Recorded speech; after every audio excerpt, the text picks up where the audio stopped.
be a part of something as high profile as the Cowboys are and high profile as our stadium is, to basically be able to say, hey, we're going back to how it used to be in that particular sense.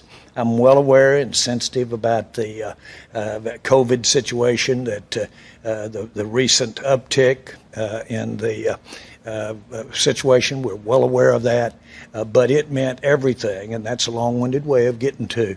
It meant everything for us to show up here, be in California. I think we're one of maybe 4 teams or 5 teams that are going away this year in the NFL, going away to training camp. And that says something. I actually am naive enough to believe that it actually says something about what we are and can be as a football team. We certainly are stepping out here, not the least of which, and the very reason that we made the effort to be here, is you. It was very important to the Dallas Cowboys. You're extremely important. You've heard me say this before. No one in sports appreciates what you bring to the table, to take something that lasts a second and turn it into a fable. Nobody appreciates it more than I do. The fact that we're here, the fact that you're here, meant so much to us to bring the experiences we have to training camp. What we're doing with Hard Knocks, that had everything. That was a quick decision. That had everything to do with basically saying to people of interest in sports and interest in what's going on in the country, here we are. We're back. We're coming hard. We're getting ready. I don't want to say business as usual. It'll probably never be the same. But the most important thing is we want to be the part of what it looks like when we get it right, from the standpoint of interest in sport and interest in the NFL. Y'all are a big part of it.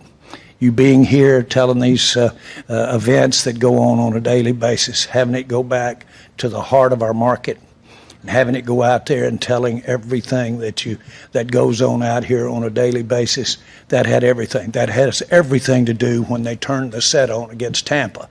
In my mind, how many people are looking at it on television? Everything. And we saw that last year. And so we're happy to have you here. I hope you're as excited about being here as I am to have you here. Now, with that, I want to just say this. We have as many challenges to come to a camp as I've ever experienced in any time since I've been with the Cowboys. We are under protocol. We know how to operate under protocol. We had a lot of practice last year. We're under protocol. But let me say this regarding our team and its vaccines. Everybody here, including you, everybody here in what we call Tier 1, 2, or 3 is a vaccine for the most part, if you'll give me 99% as for the most part. From that standpoint, there could be 1 or 2 that aren't. From the standpoint of the players, we have what I call in the pipeline. That's committed, but at some various stage of whether they need 2 vaccine shots and they've got 1, or whether they're waiting a period of time so that they can have had their vaccine and go through the protocol. We have, out of our 90 players here, we have a handful that, in my mind, have still to commit to this. A handful. A hand is 5. And that's iffy, in that several of, in my mind, of that finger of 5 are on their way to potentially having their vaccine. So that's where we are relative to the league at some 77%. We're very satisfied at where the Dallas Cowboys are as far as looking at our competition in the next few weeks ahead. So with that, I'll turn it over to any questions. Mike, do you have an opening remark, or would you like to take questions? I'm not going to follow that. Let's just get right to the questions. Questions, please. This is for the Collective Brain Trust. With the NFL procedures and policies encourage the vaccination, and Jerry, you touched on this, but what has the message been to the organization regarding vaccinations? And when you have to operate along a parallel track with people who've been vaccinated and those who haven't, Do you find that disruptive, or is it just part of standard operating procedure from here on out? We had a lot of practice last year on how to do what needs to be done if there is as many as one that hasn't of a player that hadn't been vaccinated. We don't have any issues with our coaches. And so the protocol that we used last year is pretty much what you'll be looking at. Doable isn't the word for it. It is very practical as to how we incorporate the idea of having a handful of people that are not qualified relative to the vaccine. There'll be isolation, there'll be daily testing, there'll be limits on outside camp activities. All of those things were what we had last year. From the standpoint, and we're ready to operate on that basis. That will adhere to every California issue as far as their demands. That'll adhere to Oxnard demand. It certainly adhere to the NFL as far as making that operate. Mike can speak to how it was last year. My opinion is that it absolutely will not limit us in any way. The issue of vaccination will limit us in any way as to being competitive as early as when we play Pittsburgh in the first preseason game. Do you agree with Michael Irvin who says that if players are not vaccinated, he's questioning their commitment to doing everything it takes to win? Well, Michael Irvin is the best example that I know of how much will and how much body language and how much heart and sacrifice mean to winning championships. He is that. And so when he talks, I listen. I know that. And I think he has a good reputation with the current group of players that because of his visibility and his activity with the network and where he is as an individual. So he comes with all the credibility in the world. He's a Hall of Famer, and then not only part because he's a talented football player, but a big part of why he got there was that internal commitment going above and beyond. And that's what he was trying to say, that it isn't normal things we want from each other as players. We want everything going above and beyond. And so I thought it was an outstanding message. Again, just to remind us, I don't know that I've ever talked to a member of those teams that won those 3 Super Bowls that thought we could have done it without Michael Irvin and what he brought to the locker room and to the practice field. So that was influential. Based on what you just said, do you feel like you have your whole roster fully vaccinated by the Hall of Fame game? I think that, and I don't want to mince, you do know we have some, can't give names. Let's just put it like that. That's just not can do. I'm totally satisfied that by the time that the Hall of Fame game is, 10 days from now, relatively speaking. And so we'll be able to play anybody in the Hall of Fame game that we want to play. I'll answer it that way. And absent something happening between now and the Hall of Fame. What I'm comparing this to is when people say, where do you think you stand right now with the vaccination issue relative to your team? And as it pertains to, this comes to my mind, the competition. And I think we're one of the leaders. I mean, you do understand it's a week, then it's 2 more weeks, and then it's 2 more weeks. So, it does take time when we talk about in the pipeline. And I will say this about our players. My hat's off to them. They understand that everybody was recommending the vaccine. It's recommended around the country, but they really did their homework. We provided them. They had a lot of great questions, provided them with a lot of education, a lot about the science, and I think they were able to get their hands around it.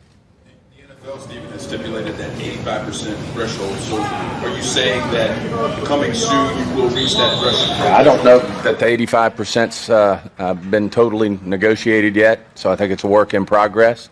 But yes, I do think we'll hit that threshold and more. Talk about those messaging or conversations. This is for all three of you. Did you guys pick up the phone and call players that still had concerns and walk them through some of their questions as it related to the vaccine, the limitations, and what they could expect? Yes. Yes, just exactly as you stated. And it was a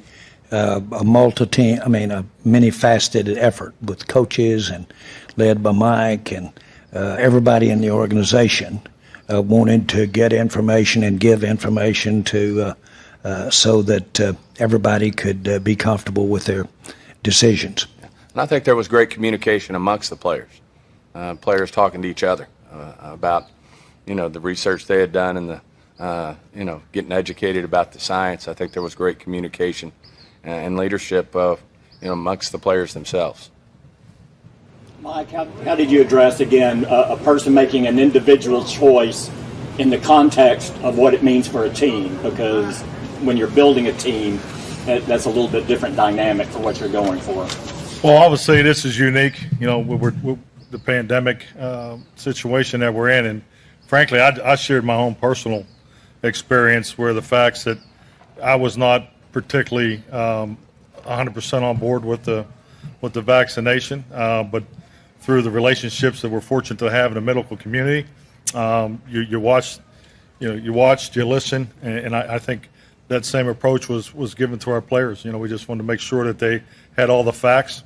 Once again, I think it's important to state that we the relationships that we have in the medical community, and to be able to watch the science, the numbers, and so forth. And then, I made a conscious decision to get the vaccination, and I don't think it really the position of where we were numbers-wise, in my opinion, was more about timing. So, I think once the players recognized that, and we were continue to educate and communicate, and I think Stephen's point about their communication between themselves, and that's why we're in this position where we are. So we're very comfortable, particularly what's gone on the last couple of weeks, and I think it's like anything. It's a unique time.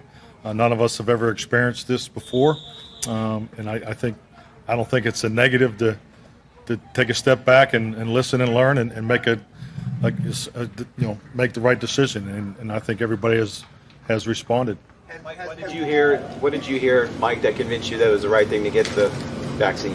Well, it just wasn't one conversation. I have a personal physician. We have obviously physicians here, and I'm fortunate to have some friends and other relationships. So it was a conversation. Obviously, Jerry and Stephen and the connections our organization have. So it was just I wasn't the first one to jump, but once I felt that this was clearly the right thing to do, and that's why I went forward and got the vaccination myself personally, and so I think I think some people have gone about it the same way.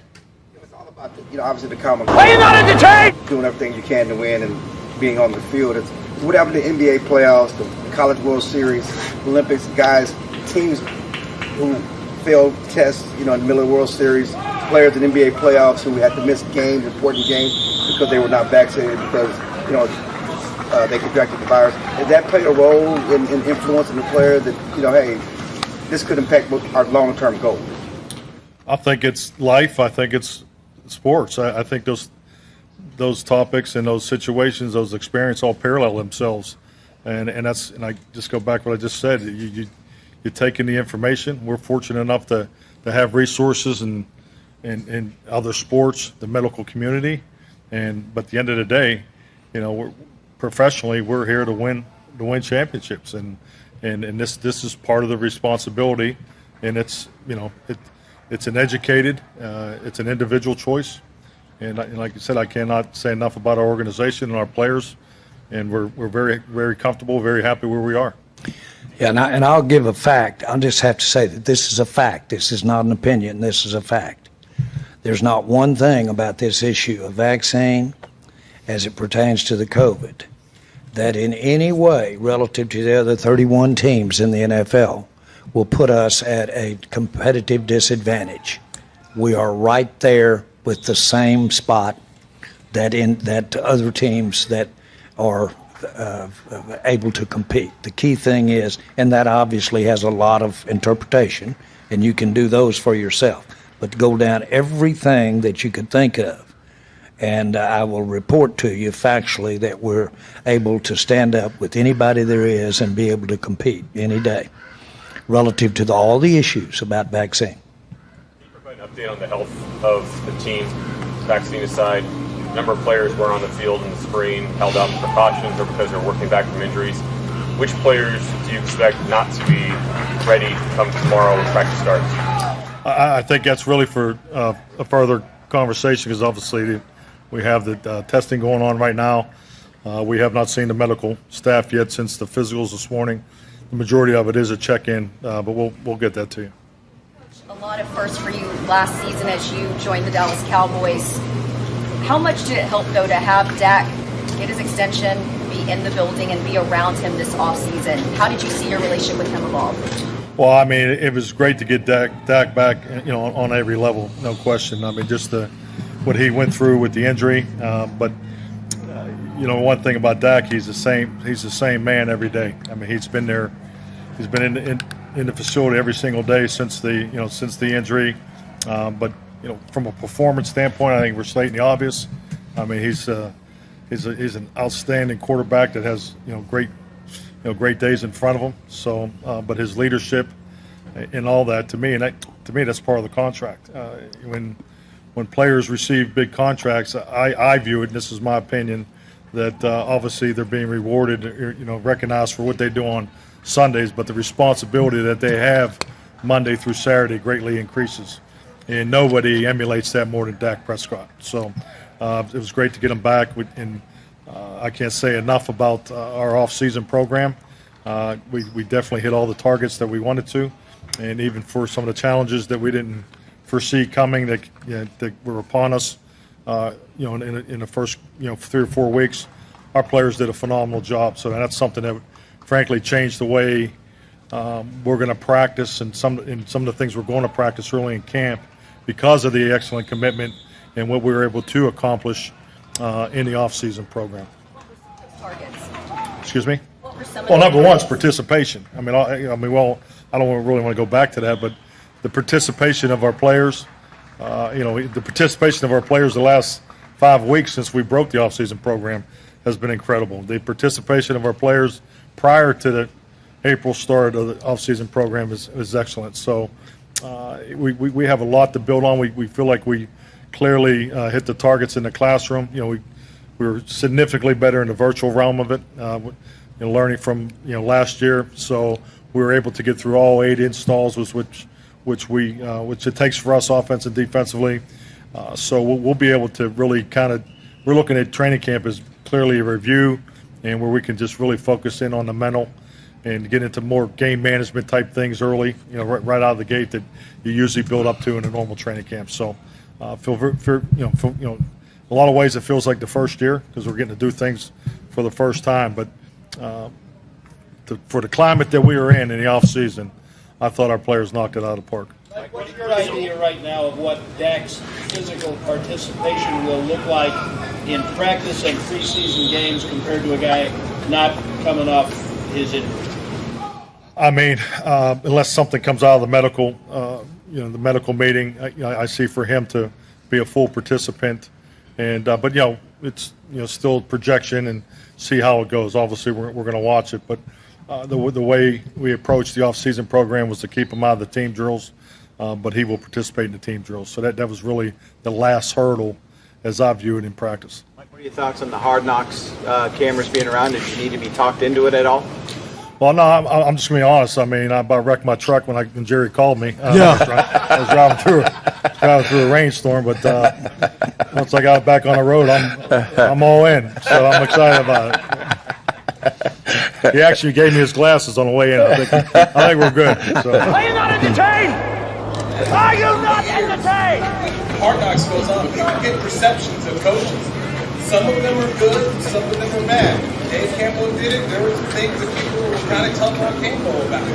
Jackson did it. People were tough on. Rex Ryan did it. A lot of people liked it. Are you concerned about your perception based off what this television show will bring about? Because of consequences? I mean, that's an excellent question, and frankly, it's one I really haven't entertained. I think it's important for all of us, and it's really the message actually meeting with the Hard Knock staff was just to be yourself. Let them do their job, and we're going to do ours, and that's really my focus. So I've never put a lot of time or effort to really cared about what people think of me. That's why I was probably the only guy who walked in here without sunglasses. But it's we're just going to be ourselves. But our focus is really on establishing the winning culture. This is our first opportunity as a football team to have a true training camp, and I mean, we're so blessed and fortunate to have this facility to set up, our organization, the relationship they have here, and why we're here, all those things. So I'm really taking that in, and we're all just excited to get on the field, and get going, and start building what we know what we can accomplish. Because at the end of the day, it's about winning the world championship. Nothing else really matters, and it's a long ways away.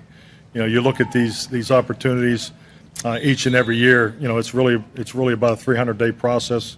We're 92, 93 days into that process. So training camp is the most important part for a football team. I think the fact that we're away and the setup and just watching the guys interact last night, there's so much that we can do emotionally with the connection and the bonds that are formed in this type of setup here. So I'm just looking forward to get started. It seems like Zeke's worked with a trainer this offseason. He's posted videos. His physique is more impressive than normal, it seems to me. What impression has he made on you in that regard as you get started here? I mean, really, the first thing I wanted to really get clarified on that social media post, was that Joe Looney standing next to him? Or was that really? Yeah, okay, good. All right.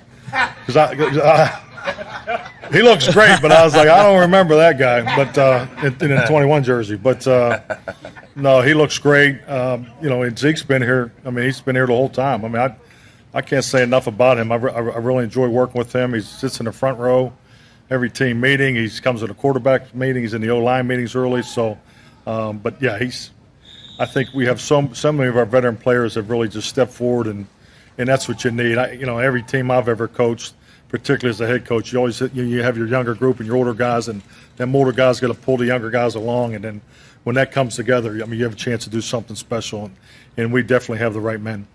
You guys do your post-mortem at the end of the season, and you have Zeke in your office. What was the message to him after what I know he felt was a disappointing season for even himself? Well, I think post-mortems, I wouldn't use that word. Exit interviews a little friendlier, but it's, I think all of us. Last year was hard. I don't know other way. It's no excuse. I mean, every year you have adversity that you go through as a football team, both personally and professionally, and last year we were definitely on the high end. So we will be better, from that. I'm convinced of that, and I think it points to the players, Zeke included. But I think the answer to your question is the fact that he was back in the facility working out, a week or two right after the season tells you exactly the focus, and he's been a great example for our young players. Jerry, what's your expectations for this team this season? When you look at the roster, you have coaching staff, most of it back for a second year. What are your expectations for this year's Cowboys team? Well, I have to give us a arrow up regarding having Dak and also being have better health in our offensive line, and so that I would hope that without the turnovers that went with them, that we could get back to the early part of the season last year when we were really ginning offensively. We need to eliminate some of those turnovers, but that we were having during that time as well. Defensively, I would think that it's going to be a different ball game, and we've got a lot of the kind of thing that you can make good defenses out of. We've got size, we've got speed. We've got I'm laughing at Bruce. People that know how he said he saw that. Take that, and a lot of times the stuff that goes with it, which is inexperience, I think we've got a way to make it work big for this season. You put those two things together, and I think we've got a chance to be a real good team. Mike and Steven, with what happened last year, do you, with all the injuries and other things, do you consider it an aberration? And this year's the chance for you, Mike, and the team to show what you're really about? Or did it expose some things that maybe you weren't ready going into this season? How do you view it? Was it an aberration, or was it kind of lay the groundwork for what needed to be done? I think it's both. I do too. Yeah, I think it's both. I think that we all fortunate enough to be in the league as long as we have. You have statistics, the medical component. It's no different. So when you look at the injuries, the type of injuries, the comparables are a bit off just because of the off-season program leading up to it, the way the training camp went. So that's part of it, but also. It's an opportunity. Anytime you have adversity, negativity, those are all great experiences you can build off of. So, and it definitely gets. I feel it will pay forward and has paid forward because of the way the players reacted, the way the reaction of the changes we made, and the way we were able to utilize that in the off-season program. I think you're going to see a lot of benefits from it. So we got a really good foundation, but I think it's the combination of both. Yeah, I think you're sticking your head in the sand if you don't say it's both. I think there's no question. We had an inordinate, probably, if you look at our time with the team, 30-plus years, I don't think we've ever had that I many want me some glory hole. top players in terms if you take percentage of salary cap, however you want to look at it, miss games. Not just one time we were playing with our, I think our fifth and sixth tackles out there. But that's no excuse. You've got to overcome those things. But obviously we felt like it was more than that. We made changes on defense. We obviously drafted heavily to the defensive side of the ball. And, with the thought being that we are going to get a lot of these offensive players back. And, really felt good, as Jerry said, about what we were doing, in the first part of the year when we were healthy. But I do think, we did address and thought we did have a productive off season, whether it's the free agency with the veteran defensive players we put in, that we brought in, or the draft in terms of the focus on the defensive side of the ball on the draft. So I really think we've got an upgrade there. Obviously, it's about bringing everybody together.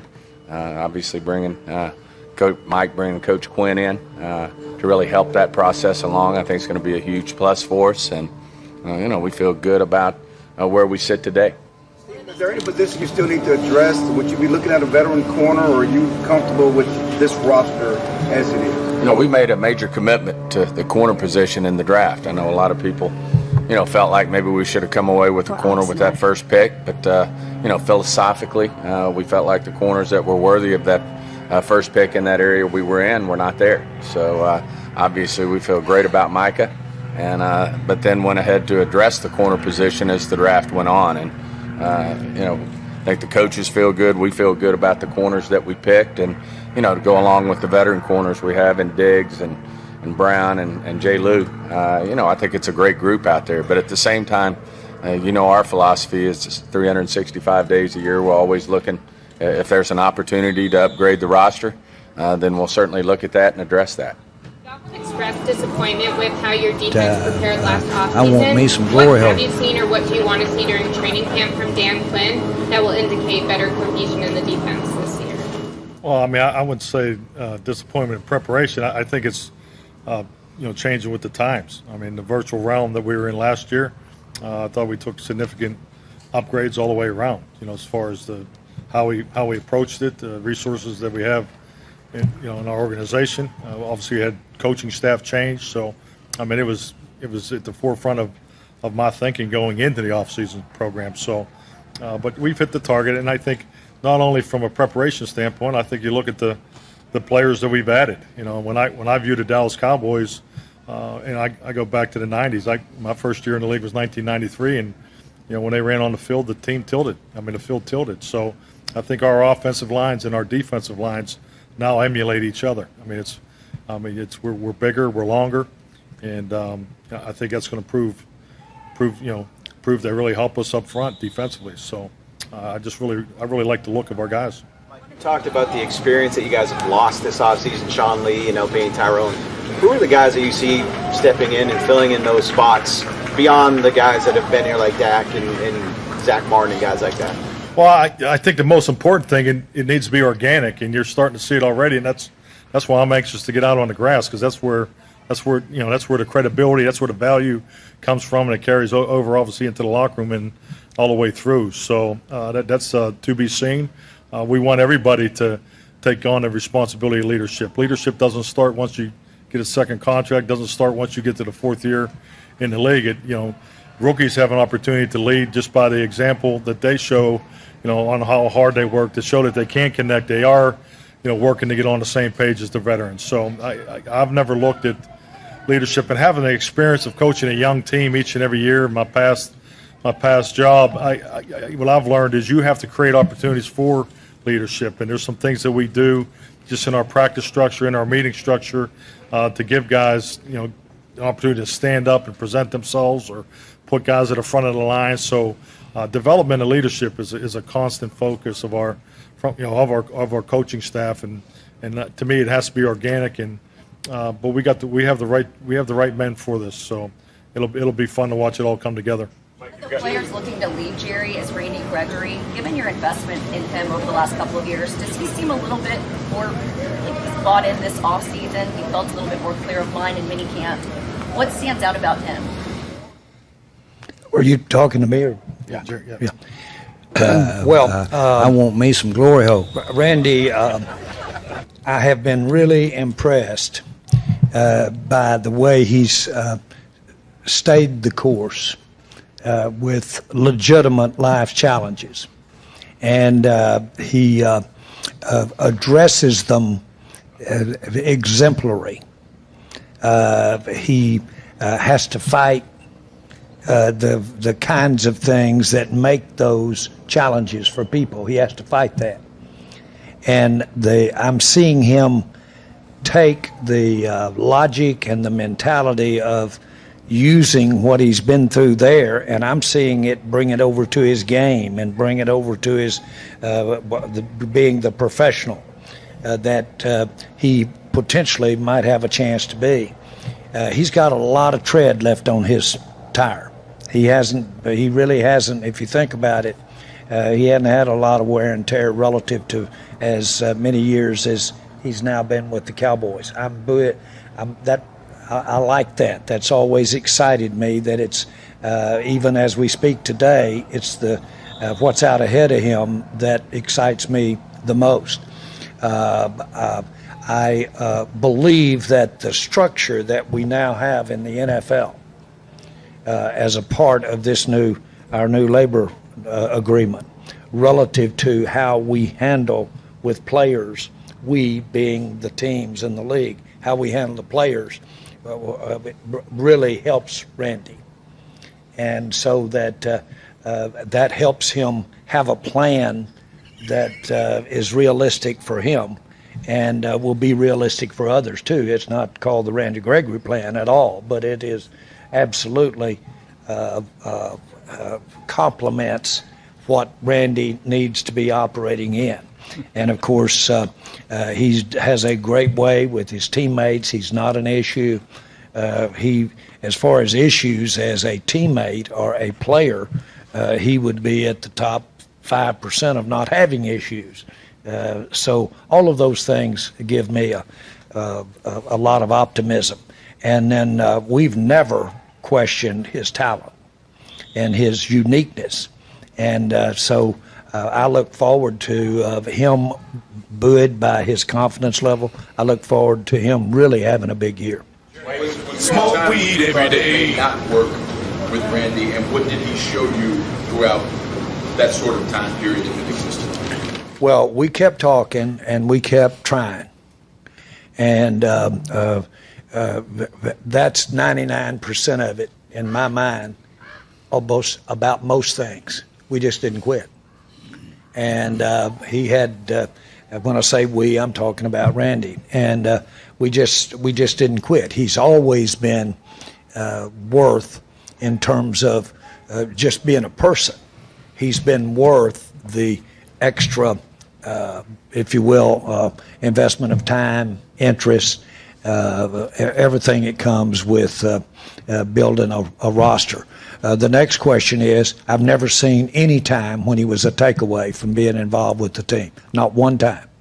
Now you say, well, boy, you'd like to have him out there sacking somebody right in the fourth quarter.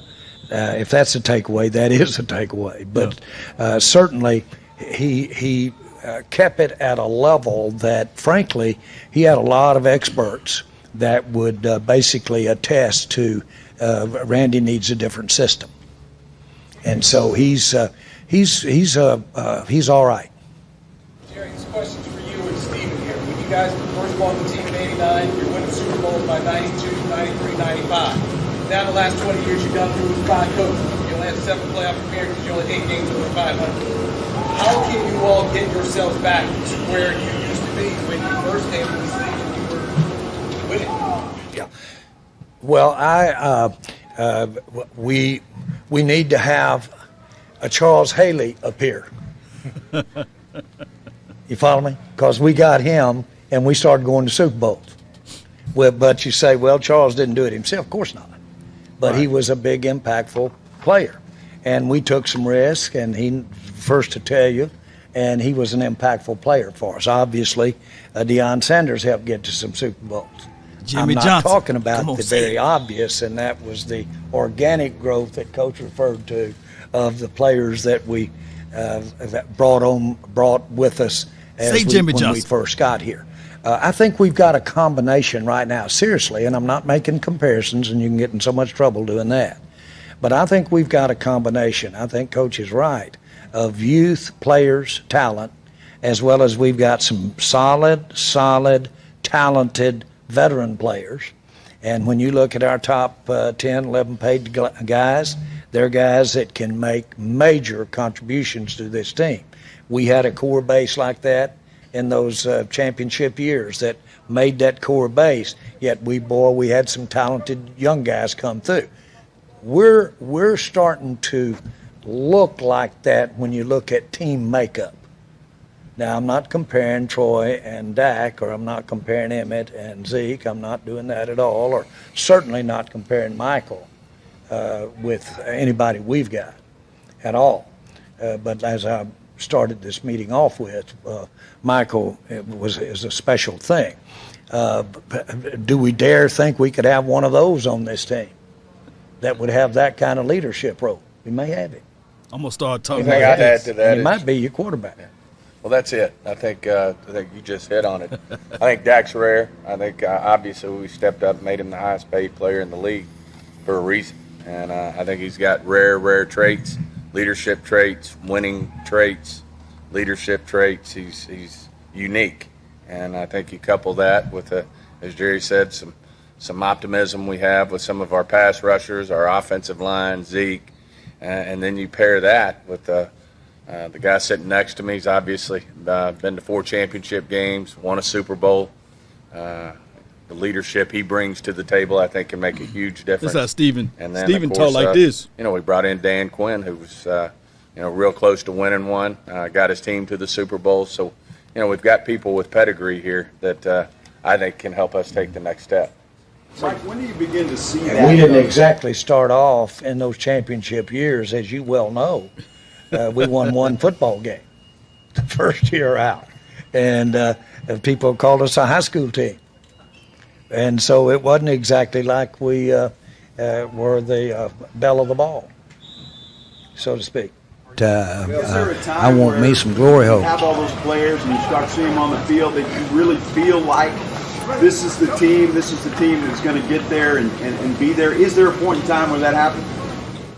Yeah, I hope so. I mean, I think that you just have to be realistic. From my approach, is it takes time. I mean, we're not going to go out there and have a great 2-hour practice tomorrow and say, okay, we're ready to go. I don't think that's realistic, and it's never been my experience. I think the most important thing is I've always looked at it as thresholds and targets. And as long as you keep moving towards that, because really training camp is twofold. You're not only getting your team ready to win games and create a winning culture, you also have the competition and the development of your roster. So, and I think when you look at our 89, 90-man roster right now, we're going to have a very, very competitive, if you look at the D-line, you got some positions that there's some guys going to really have to play. We're going to have to, how we play them and make sure we give those guys the opportunity to win a spot on this team. So that's really where my focus is. But yeah, there's always a point where, and it's usually in that second and third preseason game where you start to see what you want to see, and then you have to, and you go through the part, the fourth preseason game, and then you get into getting ready for the first game too. So some highs and lows, thresholds and targets, but Yeah, definitely. I hope we see that sooner than later. Let's go. There's some time before padded practices can begin. What was your philosophy when scripting the opening practices in terms of what you want to establish or accomplish? Well, traditionally, you have a full off-season program. You get through pretty much everything that you want to put in, and then when you start training camp, you go back and start over again because the younger players need the reps. We're taking a little different approach. We're going to go back through the install, but we want to advance our the situations. It's just like anything in this game. Everybody has the same amount of time. Everybody has the same amount of practices, and how much you spend on this situation as opposed to another. That to me, that's where coaching comes into play. That's part of the formula of practicing the right way. I've never been one to just white out the date from the year before, and I think you get your ass in trouble that way. I think you really have to tailor each and every practice to who you are, what you're trying to be, and really reflect to the vibe and in the rhythm of what's going on too. Now, I mean, we have the first 12 practice. Everything's scripted, but by no means is that it will be adjusted. That's just the way I've always done it because you have to evolve and you have to evolve with your team. But we're going to get into more situational work quicker in this training camp than I have in the past. So that's I don't even know if you'll even notice it, but so that's what I focus on, particularly in the time off. Mike, can you address the fine the team received in the offseason for violation of the all-season program? Whether you agree with it, appeal, just your thoughts on that. Oh, definitely. I had a very good conversation with the league office. I thought it was informative. I think they're in a very tough spot. Not as tough as my spot because it came out of my pocket, but it's. I think Jerry will pay first for and it. foremost, we're doing it the right way. I mean, there's no question about that. Our players are trying to do it the right way. I think there was 7 or 9 plays that we looked at as a group, and frankly, the majority of them involved younger players. So, to me, it's a learning experience. I think, like anything in life, if you're punished for trying to do too much the right way as opposed to not doing enough the right way, I think that's a healthy experience to learn from. Are you not entertained? More situational work in comparison to previous years.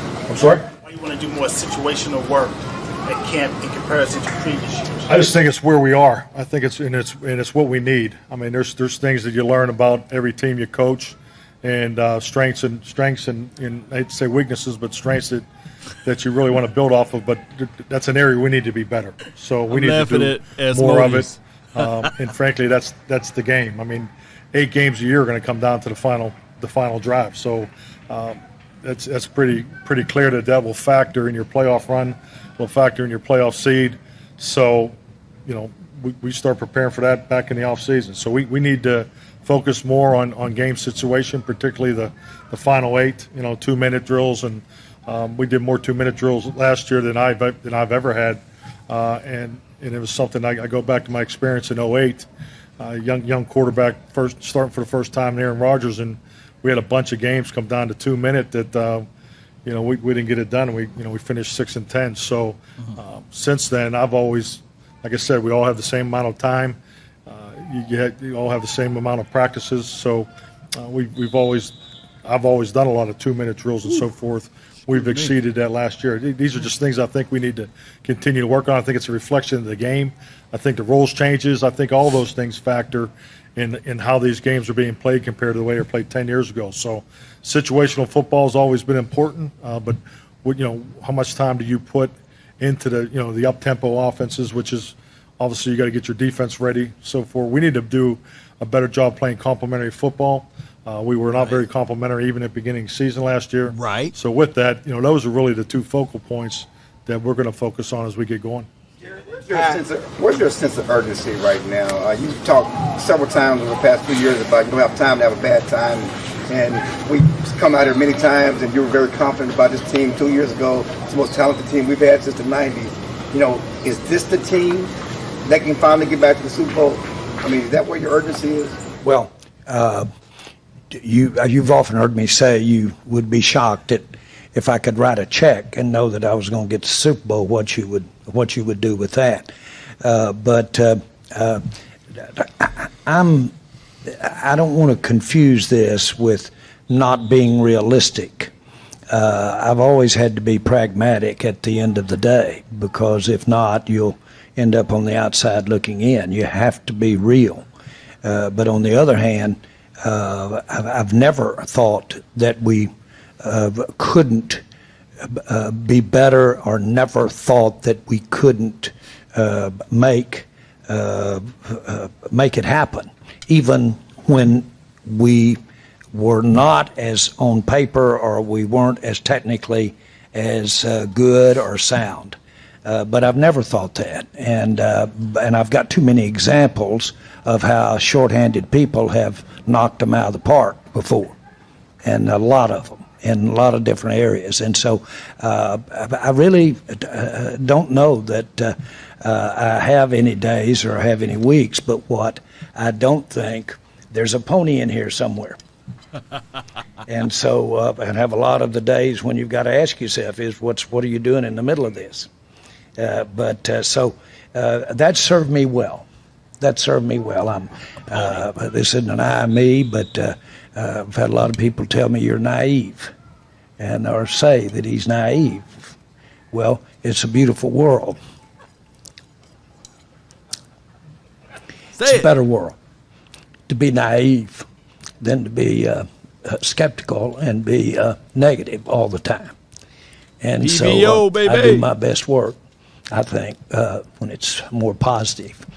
And so I need it to be promising, and I need us to have a way to go. That causes me to do stupid things, or it causes me to do excessive things that sometimes really work. And that's been the way I played the cards. In the past that you paid these deals with the devil to win these Super Bowls. When things just kept working against you guys last year, did you feel like he was cashing in? And how anxious are you to get to Thursday Night Football and put last year behind you? Well, I found that he's not quite as responsive to one's individual asks as you might think. And I'm not trying to be sacrilegious here, but the facts are that I would right now, if I could, and I knew had a good chance to do it, I'd do anything known to man to get in a Super Bowl. That's a fact. Jimmy Johnson. And there's nothing in my mind that can have a higher priority than that. And as you know, sometimes you have to make decisions to go back to step forward. And we're faced with that in building a squad. You can't have it all. And you've got to, you would like to, you see several ways that you might be able to do something from my perspective to get better. But that'll end up costing you down the road. That's the pragmatic part when it goes. But I feel as driven as I was when we first bought the team. And I was scared to death then. I'm scared to death now.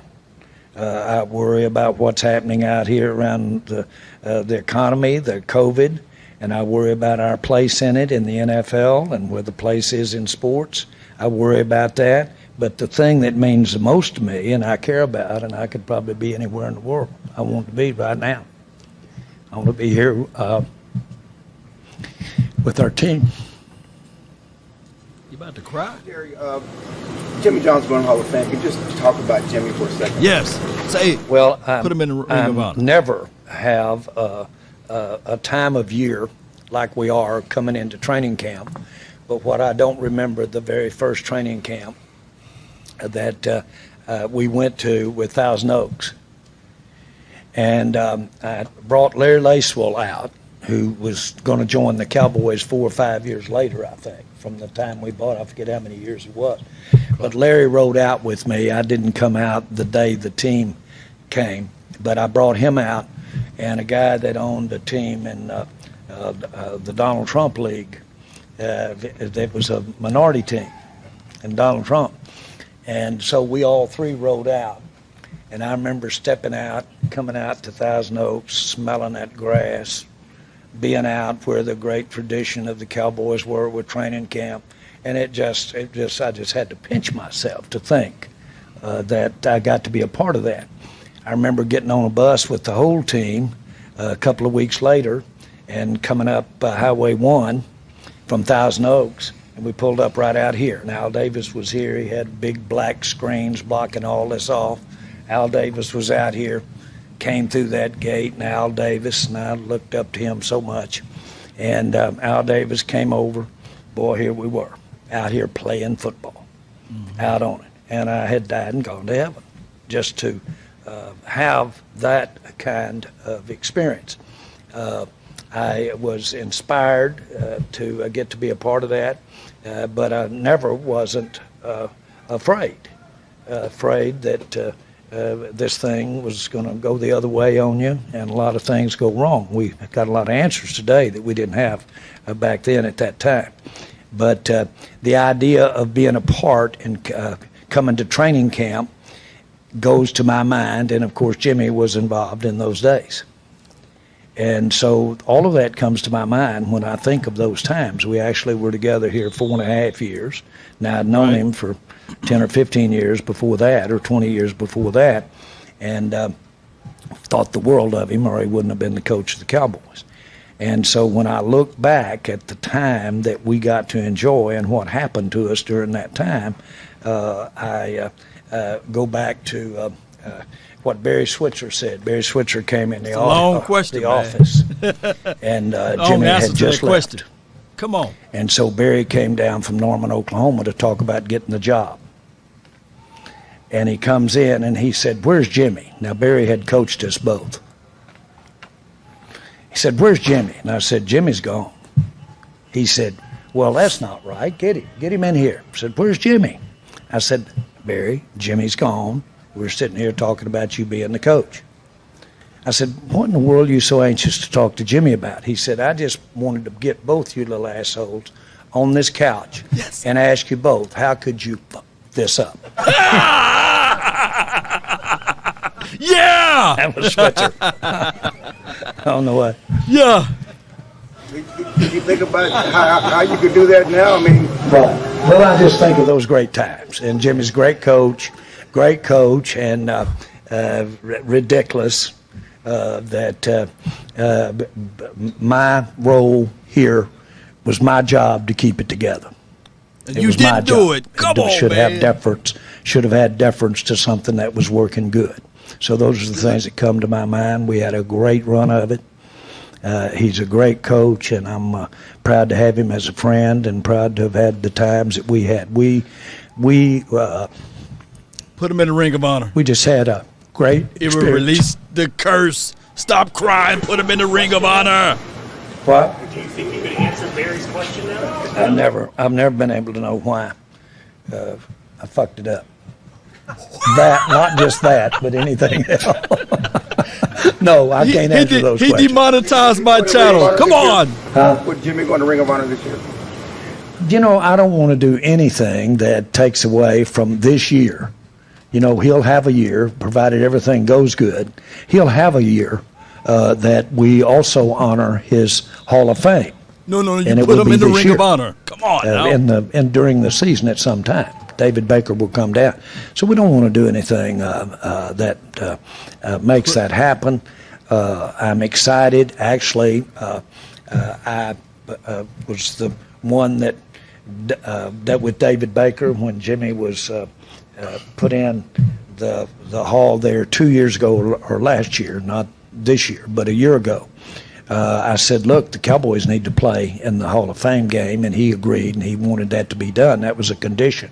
Well, when they canceled the game last year, David said the first thing he did was call and say before, not that it's a condition because we need to cancel it anyway, but will you commit to play the next year?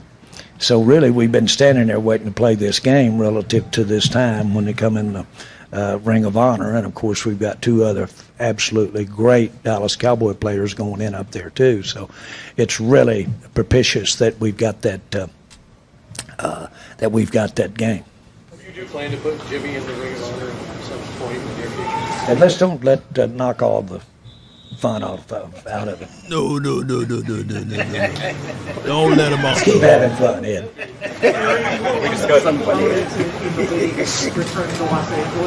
Excuse me, I can't hear you with that mask. I got to see those lips. Jerry, you were one of the big forces in getting the NFL back to Los Angeles. We're a couple weeks out from the first game of the I want to see some glory hole. How would you grade the return to Los Angeles so far from a league perspective? Well, first of all, Los Angeles has always been a jewel and a jewel potential for the NFL. Not just the Rams, but for the NFL. And we have recently built that joins, I'm not sure it technically joins, but it's right beside it, our NFL network. And the network headquarters are right there at the stadium. And so I've often used this illustration. I really hope that when we think of the entertainment capital of the world, when we think of Hollywood, rather than seeing that crooked sign up on the mountain Hollywood, what you're going to see is SoFi Stadium, and that's when you're zooming in, and that's Hollywood. That's what the entertainment capital of the world is. And I think that stadium reaches that stature when I think about what it can mean for the NFL and Los Angeles and for everybody involved relative to sport. When we discussed this, I'm chairman of that committee, and when we discussed it, there was a debate about whether to move that headquarters from New York to move it there. And of course, that's the talent part. That's where we have a lot of the content done, apart from the games themselves, are done with that group of people in the NFL. Well, that's the headquarters of it now. And the headquarters, of course, is sitting right there, and you can't miss it. It's gorgeous. While we're out here, I want to go down and take a look at it, but I've heard it really works good. All of that ties into the picture of what you want the NFL to have going for it when you think of the perception of the NFL. And I think Los Angeles does that. And by the way, that was my point about we need Stan Kroenke, we need the Rams, we've got it all fits, and we need to be have that kind of aura and that kind of image about the NFL that stadium will do. So it covered a lot of ground. Last one, Joe Trahan, last one. Yeah, we've heard you get emotional several times in just these last few minutes. Can you share with us where this particular amount of emotion stemmed from? Well, I think it's being here today. Really, I started off, man. We know what it is. A little sentimental one. I actually went over and shook Ducey's hand. Ducey. But so I'm really Mike Ducey. After Ducey ran me off his show. I've forgotten it too, Mike. But seriously, what you're seeing is just how good it feels to be here. Doggone, just as much as I enjoy this stuff, I get to thinking, well, are you ever going to see that again? Are you ever going to be sitting up there talking to everybody again at the same time? And so I do. I guess I'm not going to apologize, but I am sensitive today and emotional about the whole show. Thank you, guys. We got to run. Got to pay them FCC fines. Not coming now. out here, kill me. Just kill me. And frankly, I'm not. I know I'm patronizing you, but I'm not intending to. Jerry ain't ready to go. It is you. It is the show you make it, and goes back to our fans and the fact that we're out here kicking this thing off, and it's such an important thing. And then you look at when the season started, we didn't have this kind of build-up, not just the Cowboys, but the NFL, and we suffered. We need the preseason. We need this. We need you to make this thing go. Those ratings are important to have you. And I'm not talking about the preseason game. I'm talking about the regular season games. Right. Thank you. Got all your stuff, Jerry? Yeah. Jerry Wade Jones. Yeah.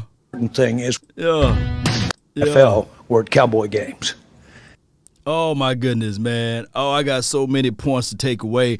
I'm wearing my Mike McCarthy shades right now, so that's why I got my shades on. Really appreciate everybody for being part of this particular episode today, man. It was crazy, huh? Jerry finally admitted. That's maturity right there. When you can finally admit that, hey, we know Jimmy Johnson. He's the end-all, be-all as relates to those Super Bowls. And I'm glad that Barry Switzer said, of course, where is Jimmy? Where is Jimmy? Don't give me the job like this. And, Jay Worthy, he says, yeah. Are you not entertained? Are you not entertained?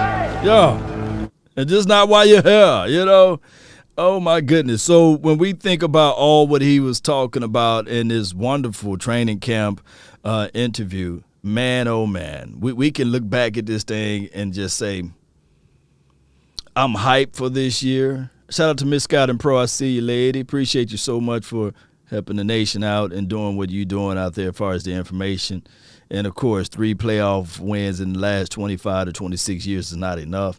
Jerry going to have to figure this thing out and get us back to the glory days, just like you guys been hearing. He wants some glory hole. And we need that.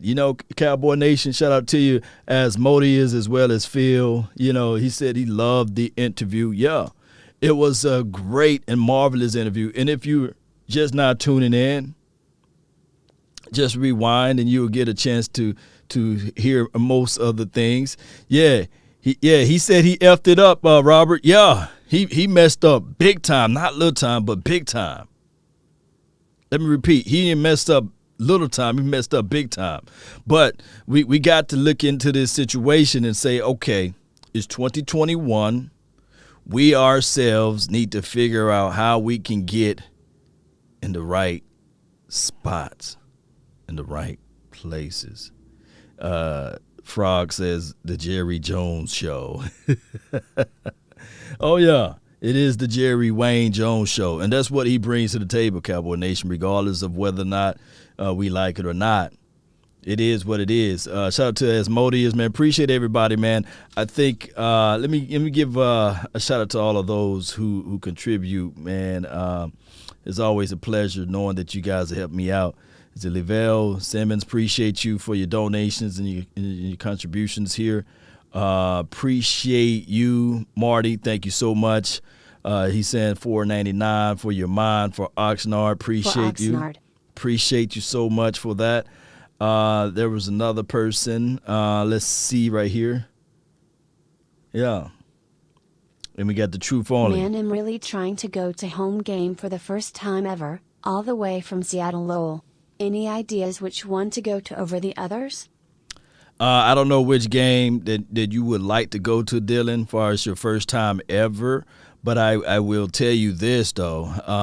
We're working out with sponsors, and normally the sponsors give me a hell of a discount code so that we can help people out going to the game for the first time, and we will have a meet and greet session. I don't know how the NFL is going to allow players to have that on the day before, but I'm going to work with sponsors to see whether or not they're going to kick off and have that for the 2021 season. So shoot me a text. And if you guys are interested in going to any of the NFL games, shoot me a text and say, Law, I'm looking for that discount groove, fam.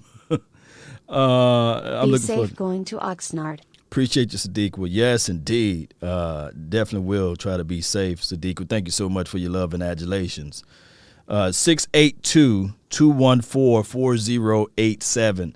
Text. That's my text line for your mind. So text me. Just say, hey, Law, I'm looking for those discounts for the football game.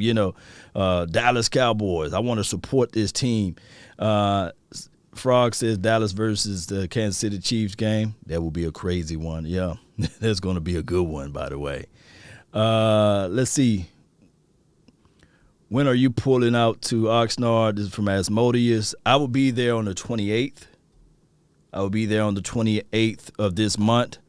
That's when they have the padded practice. I kind of leveled my time with my job and everything like that and see what would be a better time frame for me. And the 28th would be better because, we'll be better opposed to being out there now because they don't have any pads on now. You know, they put the pads and stuff on. You know what I'm saying, on the 28. So I didn't want to get out there, and all I'm seeing them doing is stretching and doing this and doing this. You know, I don't want to see that, touching your toes and doing jogging around, making laps and stuff. No, I want to get out there. I want to give you guys some of that grind action, some of that cacao. Cool, you know. Yeah, so I want to do some of that action. Oh, I got some exciting news for everybody. You know, HBO reached out to me, and they're going to use some of my reportings on their show, on their first episode. So shout out to HBO. So I always say, hey, shout out to the HBOs. That's to help a brother out. But now shout out to HBO, whatever that word means. You know, HBO, I don't know what their meanings are, but shout out to HBO and the NFL. They reached out to me. So shout out to them. It's a very, very, very humble situation, because now I know that I'm sitting back here like, yeah. I need that good footage law while I'm over the road driving. Fire, 100, 100. This is Sparta! Are you not entertained? Are you not entertained? Is this not why you're here? Oh my goodness, he dropped that 99 for your mind. What my... Woo! My goodness, yes. Sip the Truth 34. Appreciate you so much for your love and adulation. Dropping that 99 for your mind. Yeah. Appreciate you so much, man, for that, man. I would definitely be out there extra with my camera, my equipment. I want to be like this. Yeah, if they can allow me to be in certain sectors, right? Yeah. Appreciate you so much, man, for that. Let me blow some of that fire out, man. Appreciate you, man. What is it? Home box office. That's what it is. Well, it's got now. It should be LBO now. Law box office, man. I'm gonna have to talk to them. Hey, on that episode, put LBO. Well, LBO, law box office, baby. But home box office will work too. Shout out to them. So I never knew it was home box office. I just say HBO, help a brother out. You know, when you guys put out that HBO. So I appreciate you for the mighty HBO, the $9.99 for your mind. Appreciate you, man, so much for that. Sadiq will appreciate you as well. Where's the fire button at?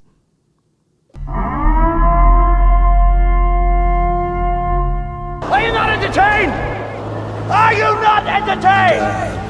I want me some glory hole. Appreciate you so much. Let me stop playing that button. They gonna be like, man, what is going on over here? What is going on over here? We got Jerry Wayne talking about F-bombs, and he finally he finally admit that he messed it up, you know?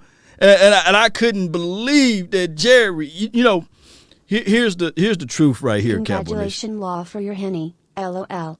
Oh, yeah, and that will go right into the Hen Fund, and we will have that celebratory drink out there when we all in the safe in the confines of our dwellings there. You guys know what I'm talking about.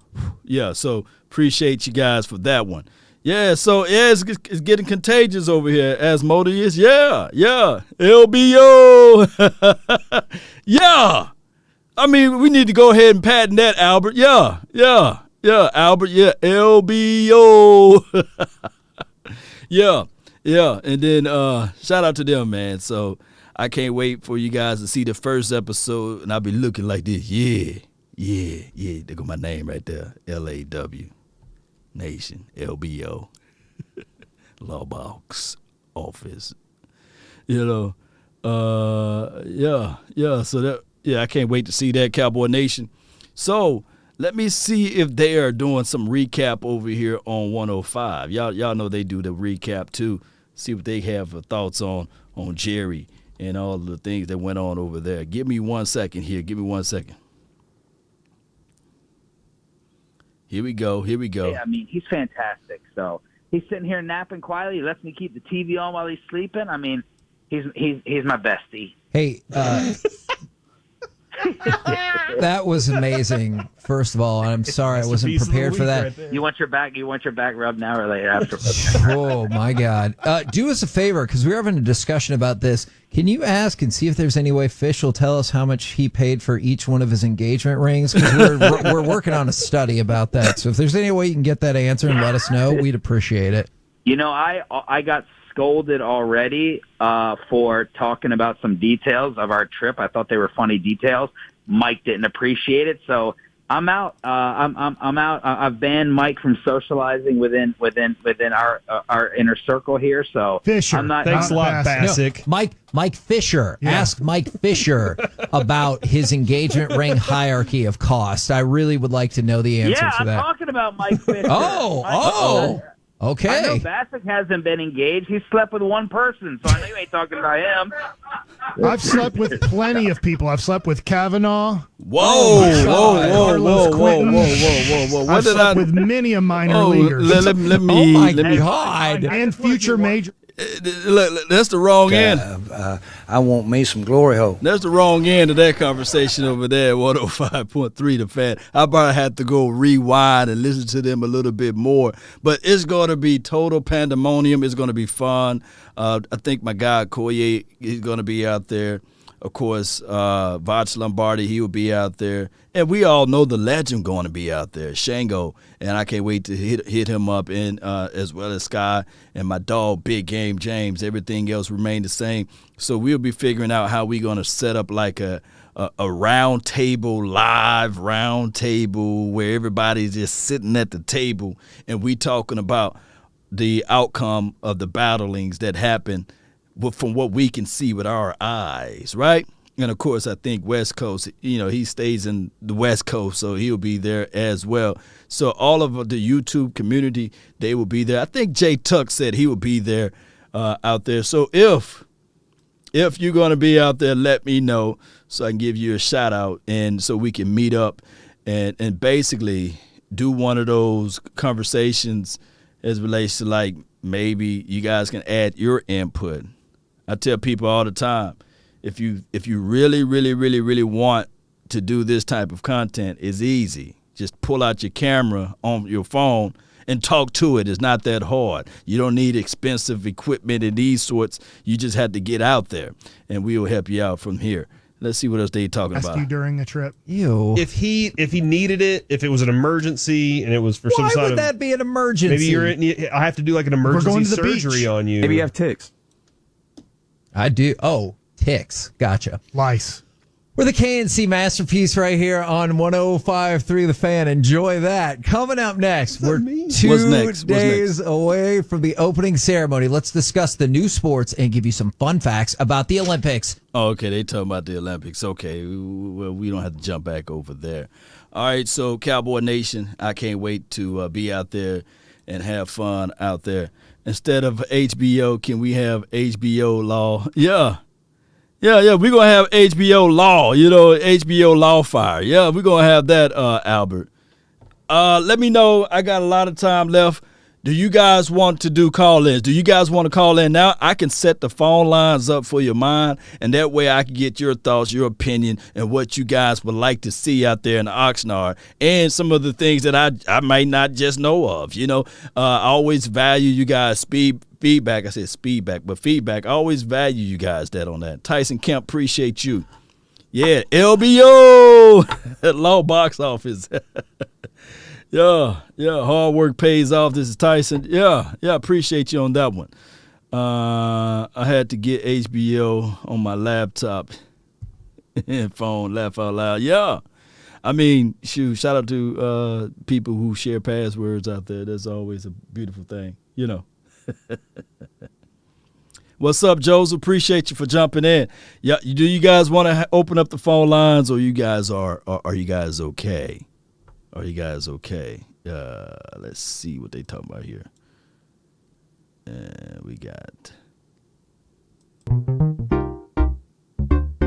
Well, it's that time of the year again. Training camp is about to start. Hope springs eternal for all 32 NFL teams. Meanwhile, the Dallas Cowboys look to try and get back to the top where they belong in the NFC East, at least. This is the gray area right here on 105.3 The Fan. Appreciate everyone joining me here. Kevin Gray, of course, of 105.3 The Fan. You can find me on Twitter, Facebook, and Instagram at Kevin Gray Sports. Be sure to hit that subscribe button right there for all things here on 105.3 The Fan. And you can subscribe to my YouTube channel also at Kevin Gray Sports. The biggest storylines for your Dallas Cowboys heading into training camp 2021. Of course, our training camp coverage for 105.3 The Fan, your undisputed home of Cowboys football is Goody Liquor for 2021. The recording has started. Sean and RJ, also the G-Bag Nation, will be out there giving you tremendous coverage of all things Camp Cowboys 2021 out in Oxnard, California, where the Cowboys have a numerous amount of storylines heading into this upcoming training camp and into the season. Obviously, this will all be documented for all of us to watch and take place, as, of course, the Dallas Cowboys, for the first time in 13 years, are on Hard Knocks on HBO. So we'll be able to chronicle how this training camp goes on throughout the duration of their time in Oxford. But for me, that's Kevin Gray. I'm hit pause on him right quick. Appreciate everybody that's jumped in and tuned in. The phone lines are not open. Let me put the phone number up top so you guys can give me a chime, a buzz to speak your mind. Give me 1 second here. It's good when I have glasses on or shades on. You guys can't see me looking down. So, yeah, I'm looking down right now, looking for that button. And it will be somewhere right here. This is me building the plane while it's in the air, by the way. Cowboy Nation, you know I love y'all. I really appreciate your patience, and thank you for your love and adulations for all that you guys do. Come on, where you at? Where you at, phone number? Mr. Telephone Man. Here we go. No, it's not right there. And let me just give you guys some of this while I'm looking for it. How about that? That's normally how you do it. Yeah, come on. Yeah. Here we go. See, all I had to do is hit that button right there. Bam. Phone number is up top. 657 390 7391. That's the hotline for your mind. So, don't you guys all call at once, right? Ain't no party like a Law Nation party. Ain't no party like a Cowboy party. Let's grind. Yeah. Appreciate you guys again, though, man, for all of your love and adulations. And as it relates to this, it is what it is. Jerry said that there will be no restrictions due to COVID for players available for the Hall of Fame game. This is from DJ Dog 31. I think that they still have to adhere to protocols within the confines of whatever the NFL set up. But far as the players, he did say what he was going to do and what he's trying to do. But it is what it is. Shout out to Ron. He says the admission publicly by Jerry is the beginning of a lot of healing in the Cowboy Nation. I believe in this team. Cowboys haters, watch out. Watch our smoke. Law Nation, let's go. Let's go. Let's go. This is from a dog right here, Ron Hendricks. Appreciate you. Jerry, there's no crying in football. This is from John. You're right. He's crying because I truly believe that somewhere in his heart he knows that he messed up. And we've been fighting to get back to those graces. Let me repeat, we've been fighting to get back to those graces. And there's nothing wrong with admitting that you fell on your face, right? But it took him over 25 years to say, hey, you know what? It is what it is. I messed up. I messed this up. But I believe, this is just my thoughts, Robert, as well as Clayton, DDK, and Sean, I believe that there is a certain force that we can't see, that Jerry Jones, in order to get rid of that force, in order to get rid of that negative energy that he was talking about, got to do what's right. Well, John is just saying over here, put the man in the Ring of Honor? How you going to have the players that he coached in the Ring of Honor, but don't have the coach in the Ring of Honor? It don't make sense. And there's no, hey, I don't want to do this because it will overshadow the fact that he's in the Hall of Fame. No, you do it all at once. You do it all at once. He goes into the Hall of Fame, right? He's high off of that, and then he gets in this situation. Let me see. We have a caller here from the 201. You the one. You're live. Hello, Laura. How are you? Appreciate you. We love you over here. We got nothing but love for you. What you got for the show? Thank you. Hello, this is Dika. What'd you say? This is Dika. Oh, how you doing? Sadiqa. I'm doing good. How are you? I'm doing well and wonderful. I can't wait to get out there to Oxnard. I appreciate you for donating to the Henny Hen Fund. So I can't wait to get out there and have a great time. Not a good time. I won't have a great time. I know you will. You and everybody else. You and Boss and Big James. Who else is going I know of? Skywalker. Oh, and yeah. I want you to all enjoy. I can't wait to see the footage whenever you present. Oh, it's gonna be great.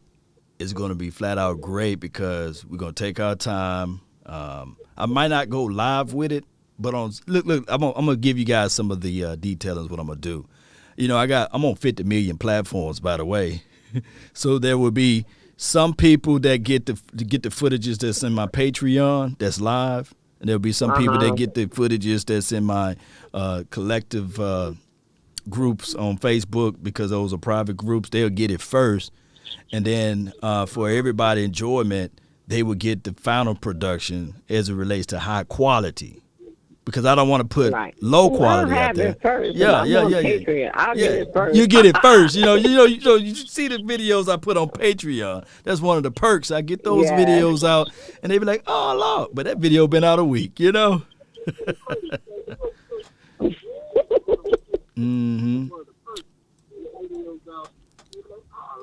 what else you got for us over here?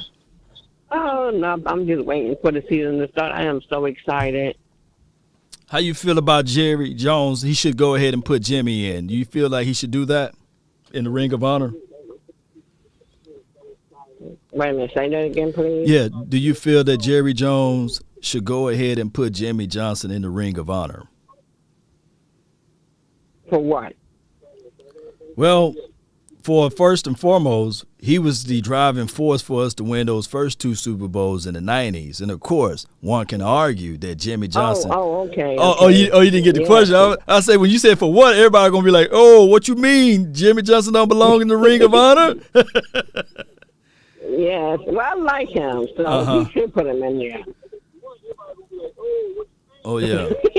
Oh, yeah. See, that's reverb. Okay, that's echo, so you can barely hear me. Oh, okay. Can you hear me now? Yes. I appreciate you so much for calling in. Thank you for accepting my call. Have a blessed day. You as well. DC for life. Thank you. Much love to you, Sadiqa. Appreciate you so much. My bad with the connections. I'm gonna charge it to my side. It's one of those things that sometimes, you call in, you get those reverbs, and she couldn't hear the questioning there all the way. Dallas, was it Phil? Appreciate you. Drew Pearson didn't even get into the Ring of Honor until 2011. Yeah, it took him a long time, but Drew, he's supposed to have been in there, and finally he going to the Hall of Fame. And, yeah, I remember when he was inducted into the ring. That was something very special to Drew. Choctaw said, look, man, she made a mistake because she can barely hear me. That's what it was. So charge it to the head, not the heart. All right, 682, you're live.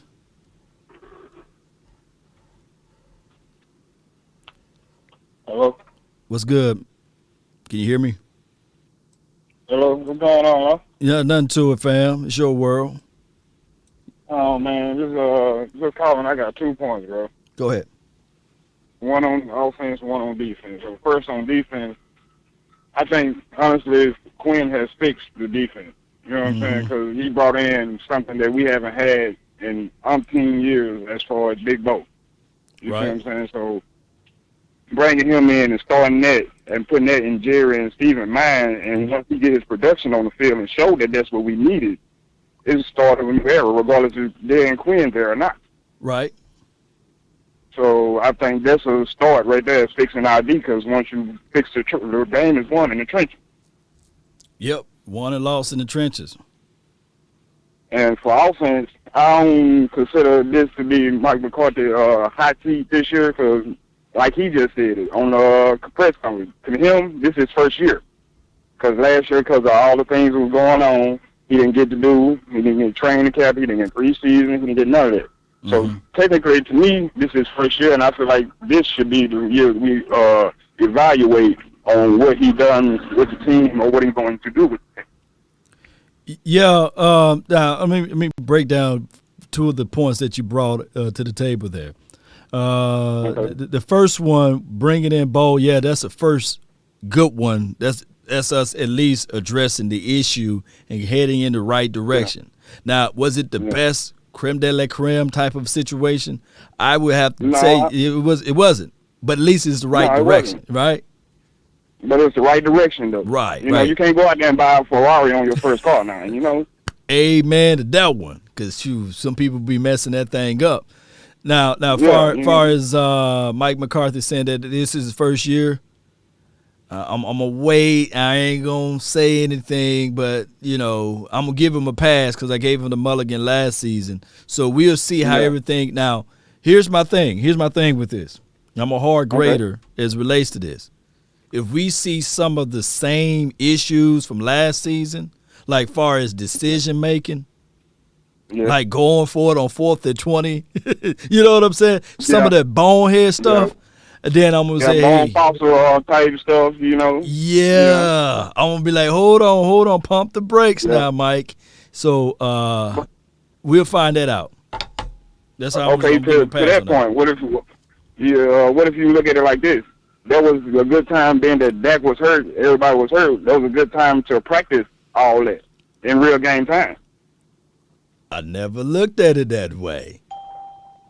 That's a brilliant point. I never thought of it that way, but that's why I say I could really count. That's the reason I'm kind of optimistic, but I ain't trying to be too optimistic. Right. You want to be in the middle, man. You don't want to say, "Hey, man, we're going undefeated." I'm trying to be a realist about this. Yeah. Right. I feel you on that. But what's that show that I love to watch? It was Will Smith and Martin Lawrence, and Will Smith. I think Martin Lawrence said, "Trigger." Bad Boy. Yeah, Bad Boy. He said, Trigger Mike is back at it again. Yeah. Oh my goodness, he better not be Trigger Mike again, But we'll find out. Trigger Mike. But we'll find out, man. What else you got for the show, fam? Oh man, I just want to say, great content, man. You're doing a great job, bro. I love the show. I've been watching for a couple of years, man. And this is my first time calling in. I'm glad I was able to call in. Man, appreciate you so much. I'll give you one of these, man. Salute, bro. I appreciate it, Lo. Have a good one, bro. Anytime, man. That's a good call from him, man. Are you not entertained? Give him one of those, too. Are you not entertained? 719. What's your mind? What's on your mind? You're live, 719. Hello? It's your world. Hello, Nation. Man, the man with the deep voice. Who this is? This is EC, dedicated Cowboy fan. That's what I know that they're coming out here to Colorado where I'm at. Okay. I'm going to trying to catch the game and hope Denver don't beat us again like they always do when we play them. But my thing is about what you're saying about the coach. Jerry should have been in there 10 years ago with his name around the stadium with a city celebration of it. Because if it wasn't for this man tearing our team apart and rebuilding up, who I did not like when he came in, did a tremendous job. He brought in all our stars. He put us back into the situation where, like Starbuck and all those guys were before, when we used to go to the Super Bowls. He did that again, all on his own. And the only thing I appreciate Jerry coming out and saying that he effed this up, because he really did F this up, makes me feel better about the man himself and what's going forward. Facts. Yeah, it made me feel like it just put pressure off of me, man, just to know that he finally admitted. So that's the first part of healing, to let everybody know, hey, you know what, I messed this up. And I really did, because I was so naive. And that was the reason why he was talking nervously and he was crying and everything, because he knew that it was finna meet. That when you gonna talk about Jimmy Johnson going into the Hall of Fame, so you got to get all of that stuff out, and he had to just sit back and say, "Man, I messed this up," and everybody know that at the end of the day, he shouldn't have made it to the Hall of Fame before Jimmy, because Jimmy was everything.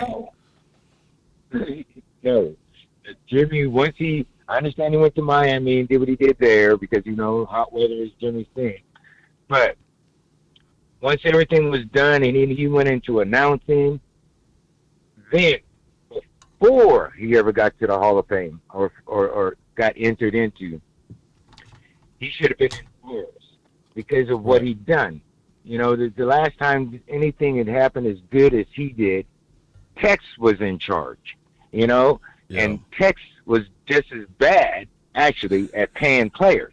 But now, in this age, it doesn't work like that. And I was happy to hear him to sit down and say, okay, yes, this is me making a huge mistake behind pride, and I shouldn't have done it.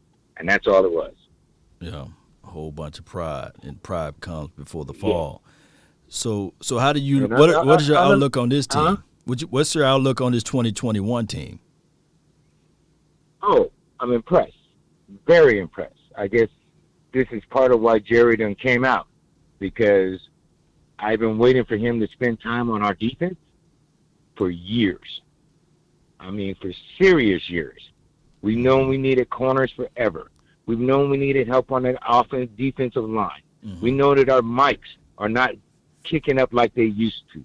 I mean, I love the two that we have, and our new addition of Michael. That is awesome. And Dave's getting a little help now out in the corners position. I think this year that I see us making it in the playoffs and winning a game at least. Right. So at least one playoff game and winning one, that would keep Mike McCarthy out of the hot seat. Would you be satisfied with that, or you be like, man, all of this talent and you just give me one lousy playoff game? No, and I'll give him the break just because of what has happened in the past with the virus and everything, and everybody not being able to have camp. I understand. I'm a youth coach. I coach junior high kids, and I know all the time that we spend away from practice teaching things, going over this. You need to work on this. Us at school and everything else has got to be taken care of on the outside. When you don't have that commodity and you guys are not in a group where each other is helping each other, it's hard. And I'll give him the break of the first season. I would even give our defensive coordinator that they just picked on and fired, I'll give him a break because he didn't get to try to work this new system in without being in pads and fully going at it. You know what I'm saying? Yeah. So this year, I don't mind Mark McCarthy. I don't like him very much, but I will give him the break of knowing his game and being a professional coach has gone to the Super Bowl. Right.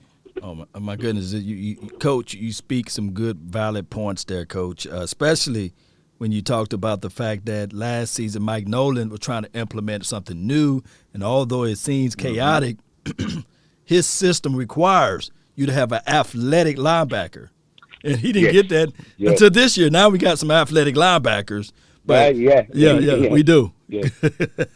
So yes, he got the man he needed last year to pull this off. Yeah. You know, now they're going back to they're going to what is basically a 4-3, which I try to run with these kids because it's kind of a no break. You know what I mean? We'll bend but won't break type of defense. And then you shuffle all kinds of stuff around in there, moving players and linebackers and switching and all that. It's a good defense that they're trying to run this year. You know, compared to last year, it was a good defense, but you had to have the players to fit the defense.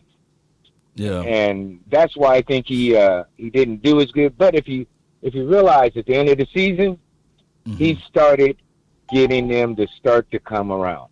Yeah. And that just goes to show he didn't have no off season with these guys, and it took more than half the season for them to figure it out and to stop rebelling against what he was trying to show them and do something new, because but they got players back in the positions that they like to play in, which has got to be a good thing. We got us a new linebacker, which is great. We can get McCaffrey back in here and actually give him some time to play. You know what I mean? So I think we're going to do pretty good. Yeah.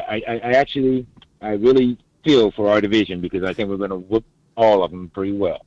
No doubt. And Coach, you said some good points there, and I know that you're very personal with your kids that you develop, and you make sure that your voice is the first thing they hear out there on the field so that they can be able to identify with the leader. And I believe what Mike Nolan did last season by being in the press box, and it's just one of those things, whereas he didn't get a chance to have that personal relationship with everybody, and it's hard to fight for somebody that don't view you as a person that get down and dirty in the trenches with them. And I think that what happened with Dan Quinn is all what we've been seeing from the mini camps is he's working out with these guys individually, and he seems that he's more on a personal level. And I think that this will trickle down for this to everyone for this 2021 season. So I'm right on the same page with you that this season will be better. Oh yes, I have no doubt. Like I said, I think they're coming here to play the Broncos this year, and Mile High, and I'm planning on trying to go up there and catch a game, of course, so I can be on all blue and silver and the orange and white stadium and just stick out like a sore thumb and see my team be the team that I want them to be. They ain't got to be perfect. They just got to play well, if you understand what I'm saying. Know exactly what you're saying, Coach. So what else you got for the show before I let Nine Dime in? No, that's it. I'm going to let you go, man. I enjoy your talk, bro. You do a heck of a job, man.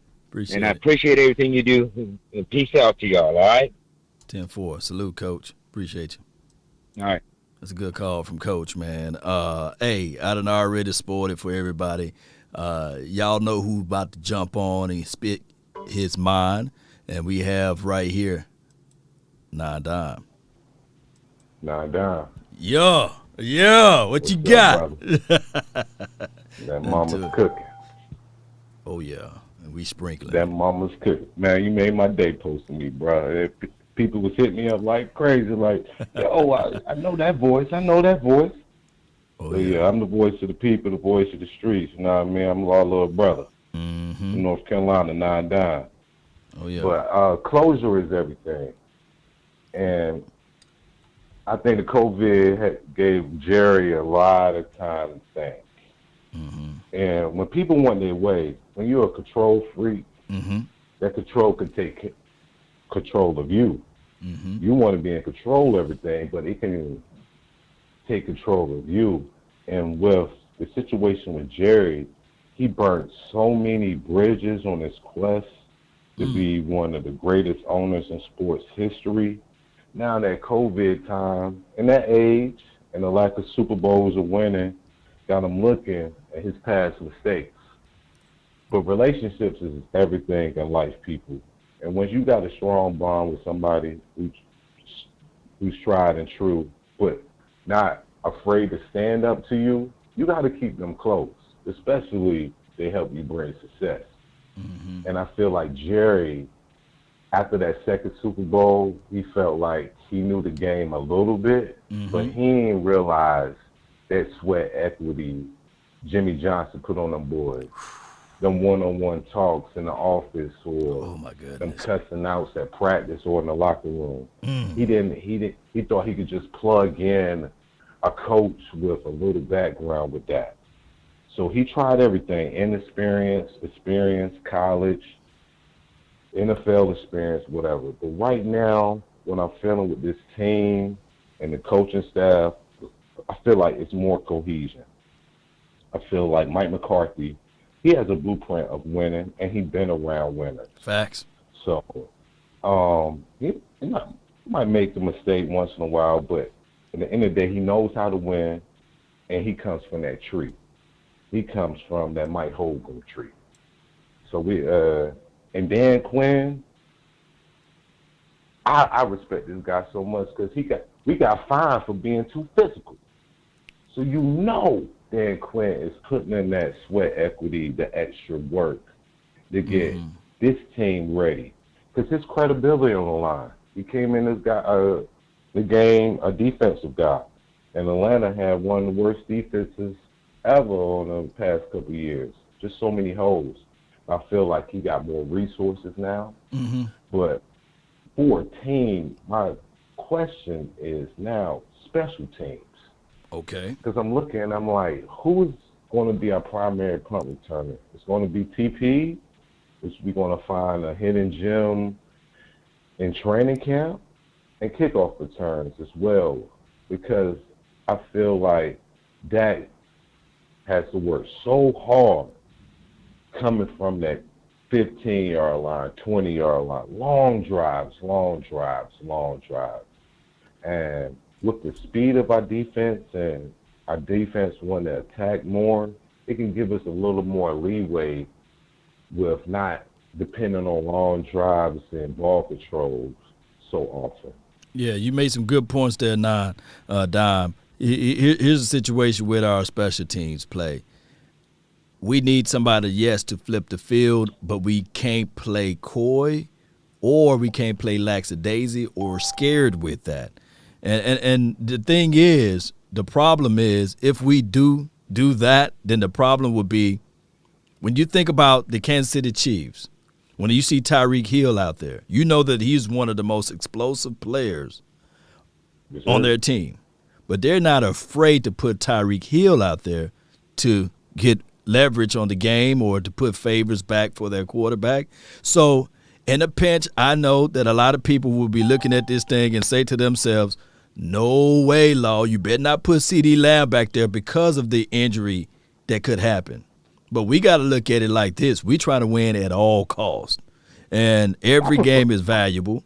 So it may be in a situation, if needed, they'll put CeeDee Lamb. But I think that the position is on to the Rico kid. He did pretty good last season. I forgot his last name, but he's one of the running backs. And as well as Tony Pollard, I think that those would be your guys. Yeah, I feel more comfortable with Tony because being a running back, his rhythm is everything. And that helps out with his rhythm. You know, he got breakout speed, but he get a long punt return, you know, and Zeke, I don't know how they'll manage him. He'll be one drive on, one drive off. But especially in that second quarter, if he get a big run, he get amped, and then he start running that ball. But I really want him to get as much yards as possible. I'm not concerned with Tony Pollard's rushing yards. I want him to catch. I want him to get all-purpose yards. I want him on reverses. He's one of them type of people that we need to focus more to get the ball on, just like we did with Lucky Whitehead. Right. Like we found ways to give that man the ball, you know. End arounds and stuff like that, yeah. And you have to use your your running backs in that first contract. You know, and I'm pretty sure TP want to get paid one day, but this is the year that you have to show up and show out. No doubt. So I love the cohesiveness we having with our team right now. Even with the hard knocks, nobody hasn't got in trouble. We haven't had no legal trouble. God dog, boy. We haven't. We knock on wood. I'm knocking on. You got me knocking over here, dog. we ain't had no players get robbed, and we ain't had no players just no fights. No locker room beefs, no Twitter beefs, no none of that. So, and my last point. This is for the nation. Mm-hmm. As you build your empire, it's always important for you to build it with the right person. Law Nation gave you his story. He was in the couch. He met his queen. Now he has beautiful daughters. He has his nice house. He has his nice car. He has his business going because that queen, wherever her spirit is, motivated this man, balanced this man. And we can learn from Dwayne Haskins. Like I said before, I'm in Vegas, and that situation is crazy. His partner is doing more bad to him in his career, along with himself, because he chose that partner. That's where cohesiveness comes in, when you have to be cohesive with the person you're building with. And fellas or ladies, if you are listening and you're dealing with that problem right now, it's not afraid to move on. Because when you don't have that right one, you will falter. You will have your trials and tribulations. And that goes to football, and that goes to life in general. And Jerry Jones just realized Jimmy Johnson was the perfect partner. No other could compare to him. Man, that's why he's reaching. He wants every coach he looks at, he wants a little bit of Jimmy in him. But it's not the full course meal. You got to be authentic, you got to be real, and you got to be humble. And this is what the Cowboy Nation is faced with today. We became very humble over these past 10 years, and we appreciate those good partners, those Wade Phillips, those Jimmy Johnsons that came across and helped us become a winner. And that's my time. 9 Dime. Love the nation. PCU Law and your family. Shout out to Big Game, Botch, Skywalker, Boss Cowboys, the OC, Foots, the whole crew. Peace. Yes, indeed. This is Sparta! That's my dog, 9 Dime for your mind. All right, so we got the 409 next. We got the 267 and the 240. Y'all been waiting over here patiently, and I really appreciate you guys so much. So let's pull up the 409. Spit your mind. What you got for the show? Hey, what's up, Law? Just wanted to shout out Jimmy Johnson. Just to see what he did with the Herschel Walker trade. I mean, that was kind of hard coming off of a 1-15 year. Conventional kind of wisdom would say, this is our only piece. If we're going to rebuild around something, we want to rebuild around Herschel. So for him to have that wherewithal to just feel like, I can take this piece and flip it versus wanting to hold on to it, that's just a big shout out to him. And that just kind of started the whole dynasty. And so, I mean, I just think to kind of just today, how tolerant or, I don't know if we've ever been in a position to have to trade one piece. And I don't know if we've ever been as bad as that 1-15 team since Jimmy came in. But I just wanted to kind of talk about this defense just being vastly underrated going into this year. I think there's a lot of components and pieces. I don't know if you can ever remember when's the time we've had a set of ends like we have right now. Facts. Man, it's been a minute. But go ahead. Mixed in with the linebacker depth. I don't know if you remember when we had a Bobby Papinga playing.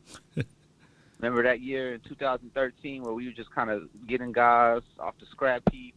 Facts. Dayton Jones. You got a lot of young guys that you're grooming.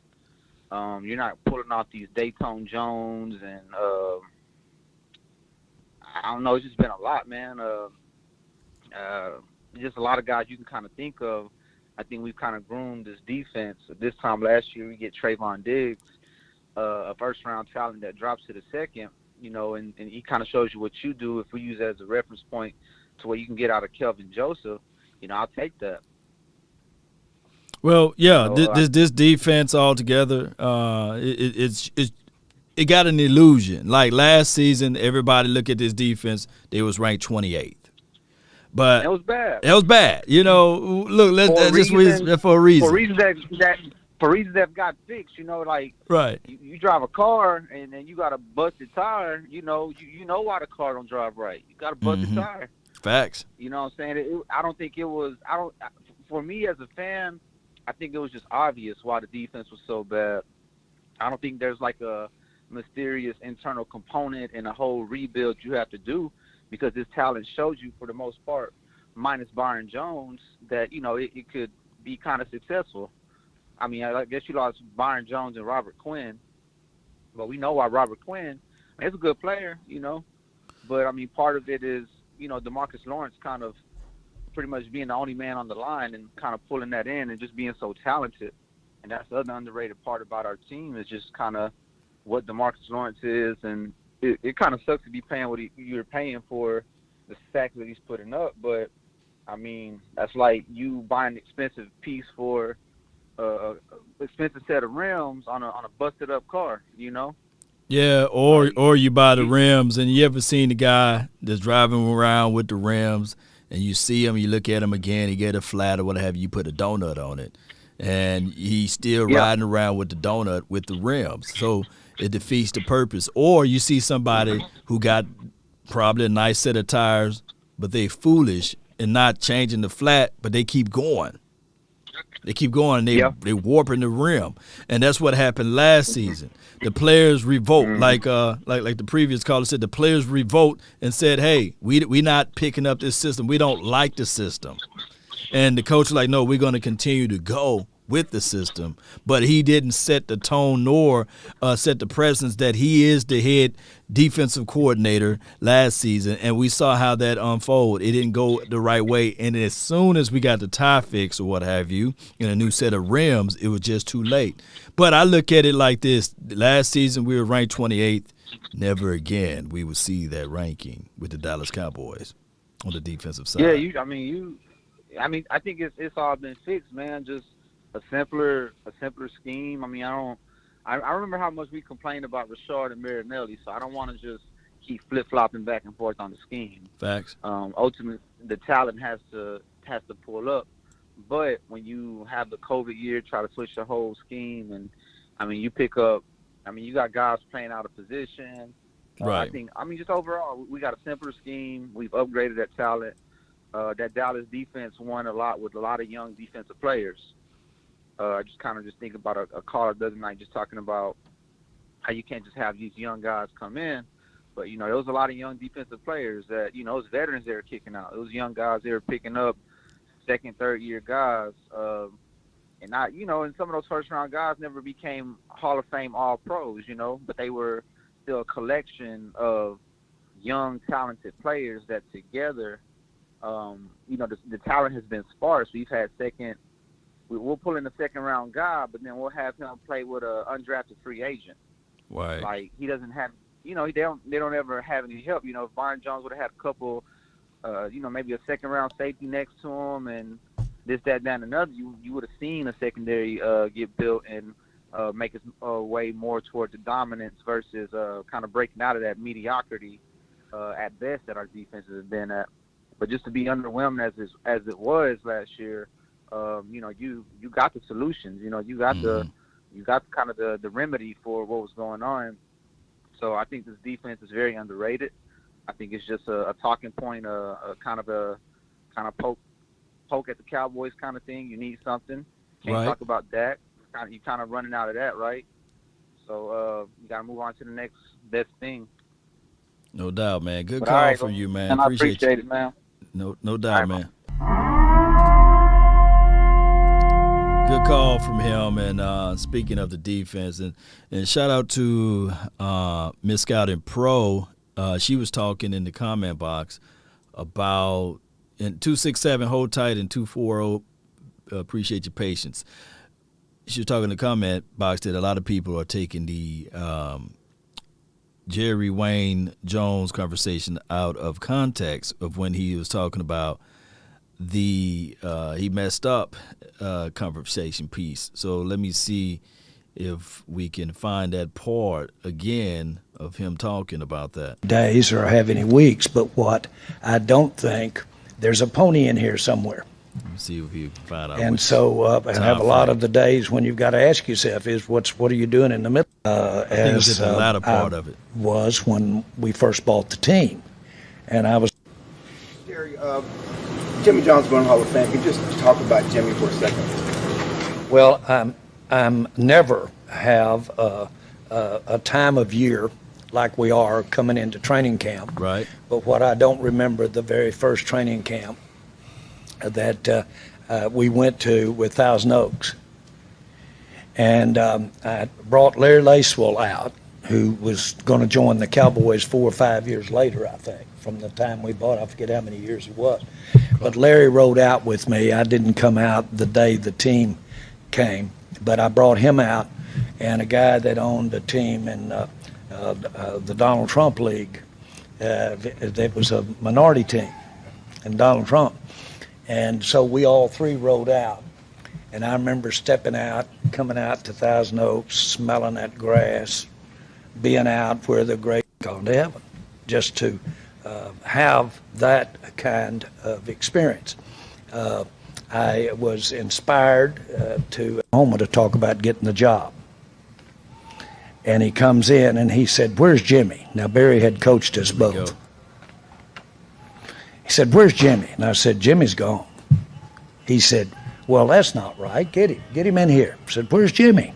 I said, "Barry, Jimmy's gone. We're sitting here talking about you being the coach." I said, "What in the world are you so anxious to talk to Jimmy about?" He said, "I just wanted to get both you little assholes on this couch and ask you both, how could you fuck this up?" All right, so from my understanding, I think that he went into more details after that point and basically said that he messed up, right? Because right now, Barry Switzer, of course, he coached Jerry Wayne as well as he coached Jimmy when he was in Arkansas. And from there, I guess Jerry reached out to Barry Switzer to be the new coach for the Dallas Cowboys. And normally when something like that happened, you know, Barry wanted to be able to talk to Jimmy and Jerry at the same time. And he said, "Why do you guys want us in the same room at the same time? Jimmy is gone." And he said, "No, I wanted to bring Jimmy here to sit both of you guys down to tell you guys, why did you guys F this stuff up?" Think about the team. Nobody leaves a team that have this immense amount of talent, well coached, the philosophy, the things that was built. So he goes a little bit further into the detailings there. Shout out to you, Mario, and shout out to you, Terrell Jordan, that's over there on my Facebook, and Kilpatrick. Appreciate you for jumping in on the Facebook group. But let's listen to more what he had to say, and then we'll talk to some more of the people on the phone line. But just let's listen to what he had to say with this long storyline. Y'all know that Jerry Wayne is long-winded, though. That was Switzer. I don't know what. Can you think about how you could do that now? I mean, well, I just think of those great times. And Jimmy's great coach, and ridiculous that my role here was my job to keep it together. It was my job. It should have had deference to something that was working good. So those are the things that come to my mind. We had a great run of it. He's a great coach, and I'm proud to have him as a friend and proud to have had the times that we had. We say it. See how he I want to say it, but I can't.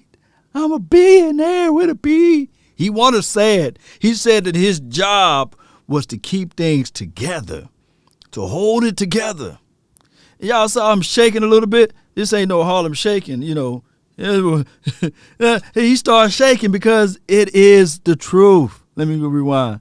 So I don't think we take it out of context. I don't think we go watch. I'm going to rewind just a little bit. On this couch and ask you both, how could you fuck this up? Right. That was Switzer. I don't know what. Can you think about how you could do that now? I mean, well, I just think of those great times. And Jimmy's great coach, and ridiculous that my role here was my job to keep it together. Job to keep it was together. My job. That's all you had to do. Should have had deference to something that was working good. So those are the things that come to my mind. We had a great run of it. He's a great coach, and I'm proud to have him as a friend, and proud to have had the times that we had. We look at him shaking. We just had a great experience. Can you answer Switzer's question now? What? Do you think you could answer Barry's question now? I've never been able to know why. I fucked it up. That, not just that, but anything else. And the announcer, or one of the people said, do you think that you can ever answer Barry's question there? And then he said he would never know why he effed it up. You know, he let it all the way slip in. So I believe Jerry, you know, he knows that he messed this up, Cowboy Nation. He do. All right, so from the 267, you're live. Oh, Nation. What's good? Hello. Hello. You're live. Like 95. Yeah, you live. What's good? Hello. Call back 267. We'll be waiting for you. 240. What do you know? Can you hear me, Lo? Yeah, you live on the Nation. What's good? What's going on, man? It's my first time calling, but I watch you all the time, man. I appreciate it. Yeah, this DC, this a DC guy, man. Big time Cowboy fan, 40 years old. First of all, let me say I'm a Cowboy fan and a Miami Hurricane fan all my life. Oh my goodness. So Jimmy is my guy just as much as the Cowboys is my team. Like so, I hate to say it, but it's Jerry can't stand Jimmy. He won't say it. Jimmy really don't like him, and it all boils down to being a football mind. And Jimmy knew exactly what all us Cowboy fans been saying forever. Is Jerry want to be front and center. He wanna not only own the team, he wanna act as a GM, be front. Jimmy wasn't going for all that. Jimmy's a coach. So that was never going to work with Jimmy. Jimmy just got tired of all the front and center, knowing that Jerry wasn't going to never be the mouthpiece of the Cowboys as long as Jimmy Johnson was the coach, and never was going to get credit as being a football mind. That's why all these years later, it's like pulling teeth to get him to really talk to Jimmy, because Jimmy is respected as a football mind. It's 25, 26 years later. Jerry's still looking for the Jimmy Johnson football mind respect. Him and his son. They own the team, but they don't have the mind Jimmy have. But that's just one thing. That be killing me watching the way Jerry treat Jimmy, and the way the reporters, I guess, kind of talk around it, but they don't really get to the point. I've been here forever. Like I've been here since Tony Dorsett, bum Danny White with Steve Pallure backing him up, and Gary Hogaboom. Like I go back to, I can remember. Yeah, I bleed this Cowboy stuff. So and my Hurricane. So I kind of know what I'm talking about in that aspect. But with the defense, man, going to the defense, I'm loving, because I don't really hear a lot of people. I think I heard you talk about it, but I don't hear a lot of people praising that Terrell Basham move. Oh yeah. I really, really like that move. I think he remind me of Randy Gregory. Like he a lot like Randy Gregory. Like he gonna give, and he a dog. Like he gonna bring that dog, that I know I'm good. Can't no me. I'm not good. I love that. Boss man fat too. Oh yeah. Boss man fat too. I think he might like the way that he a lot of people seem like they underselling him. I don't understand why, because the way that we talk about Diggs and put Diggs on that pedestal the way we did as fans last year, Boss Man Fat drafted in the same round, and I think it's probably might be a better talent. Like when you look at them two, he might be a better all-around cover corner than Diggs. I could be wrong, but we'll see in preseason. But let me see couple of more things, man. The linebacker situation. I wouldn't be surprised if Cox and Parsons start, because Cox the cover guy that cover linebacker we never had, and Parsons that all around dog seek hitting missile that we need. So that combination is just so perfect, even though Van Der Esch and Jalen in front of them. But the way them two linebackers, to me, that combination is so perfect. And my last thing, I heard you mention that you didn't really watch it. I don't know if you watch it yet, but check out that free agent running back that we grabbed out of Tiffin. Oh my God! I didn't watch him. Yeah, I looked for his film, and I don't want to watch just his highlights and then gauge off of that.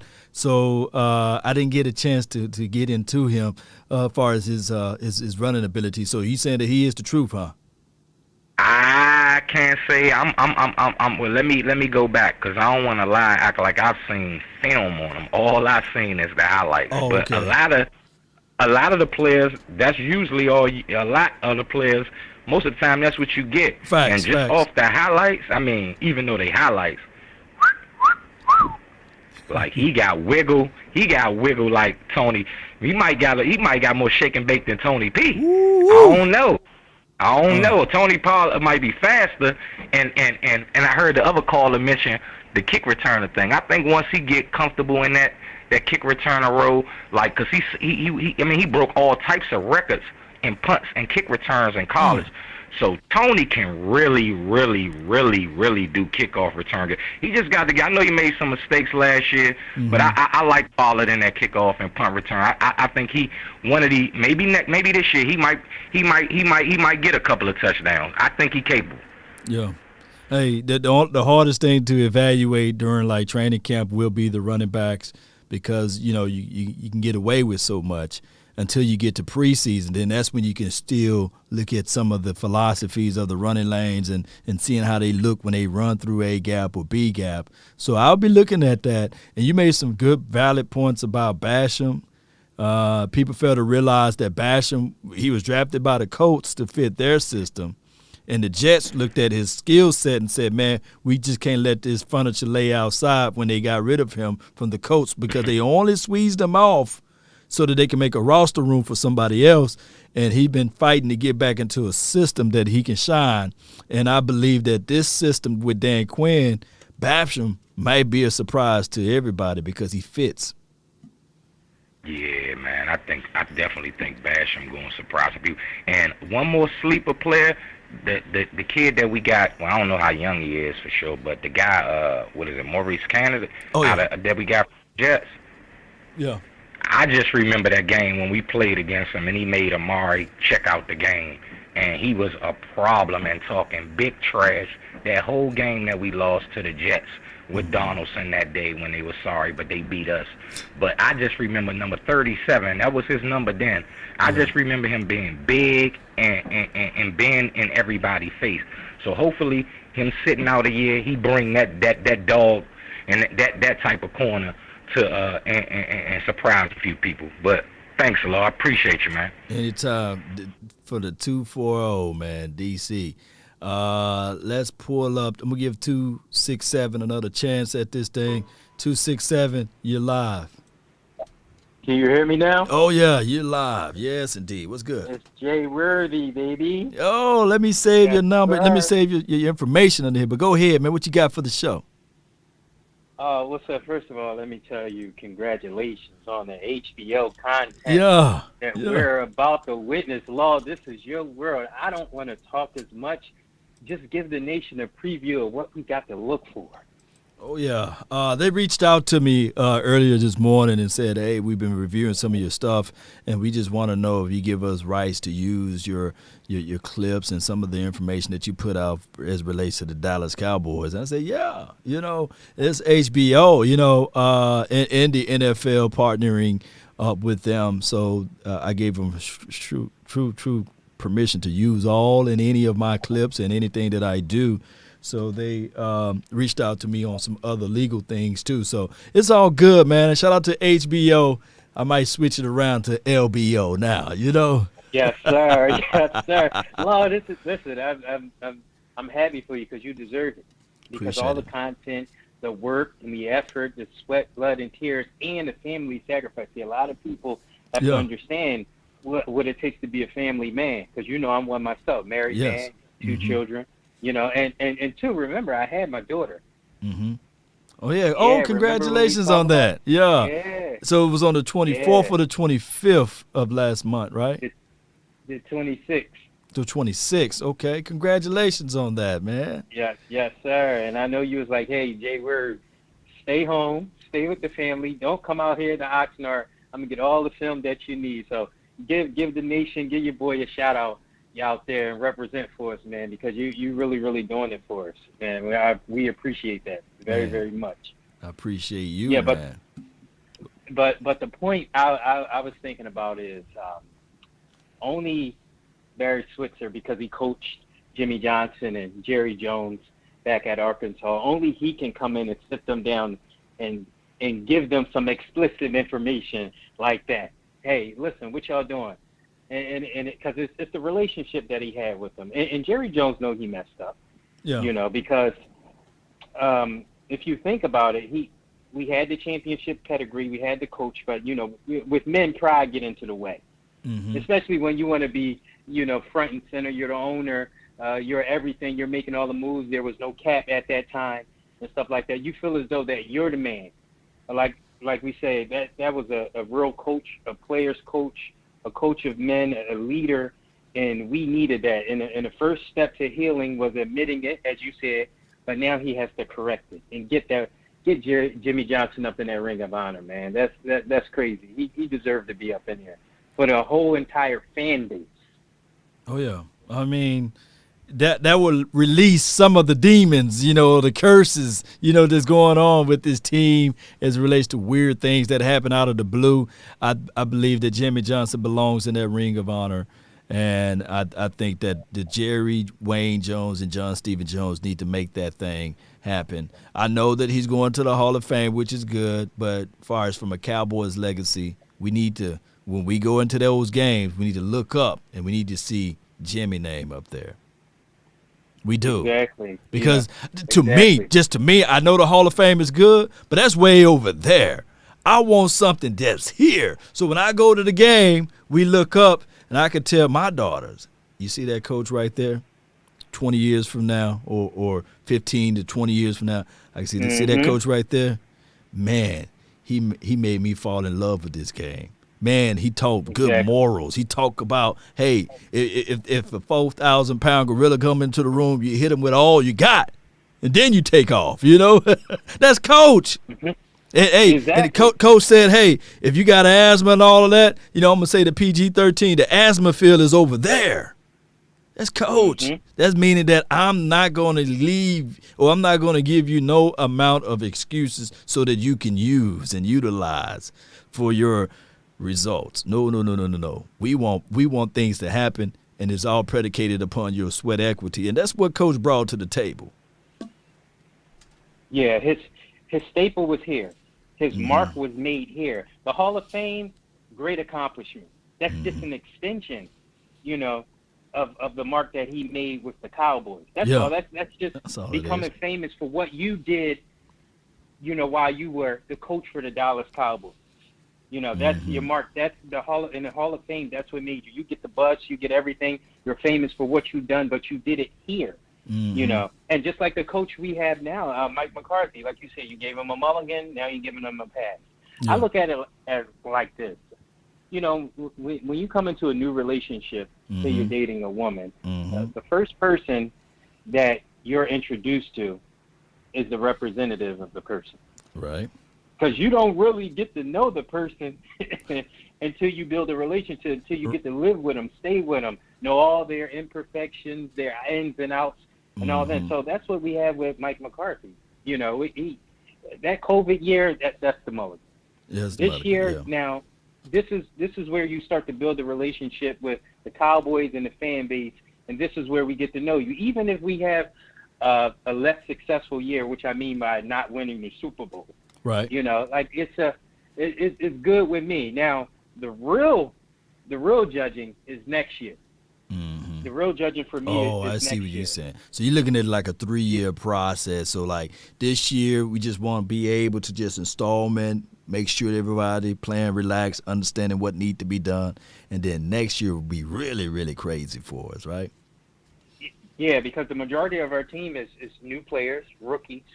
They have to learn the playbook. Mm-hmm. They have to start to gel with each other and stuff like that. So, I mean, it'd be a miracle if that defense just come together, gel, and all of a sudden we're in that Super Bowl. Right. You know, that can happen, you know, because why not us? I believe so, because if you look at it last year, Washington wasn't the best team in the NFC. No, they wasn't in the NFC East. Right. They were the healthiest team in the NFC East. Mm-hmm. I mean, the Cowboys was hurt.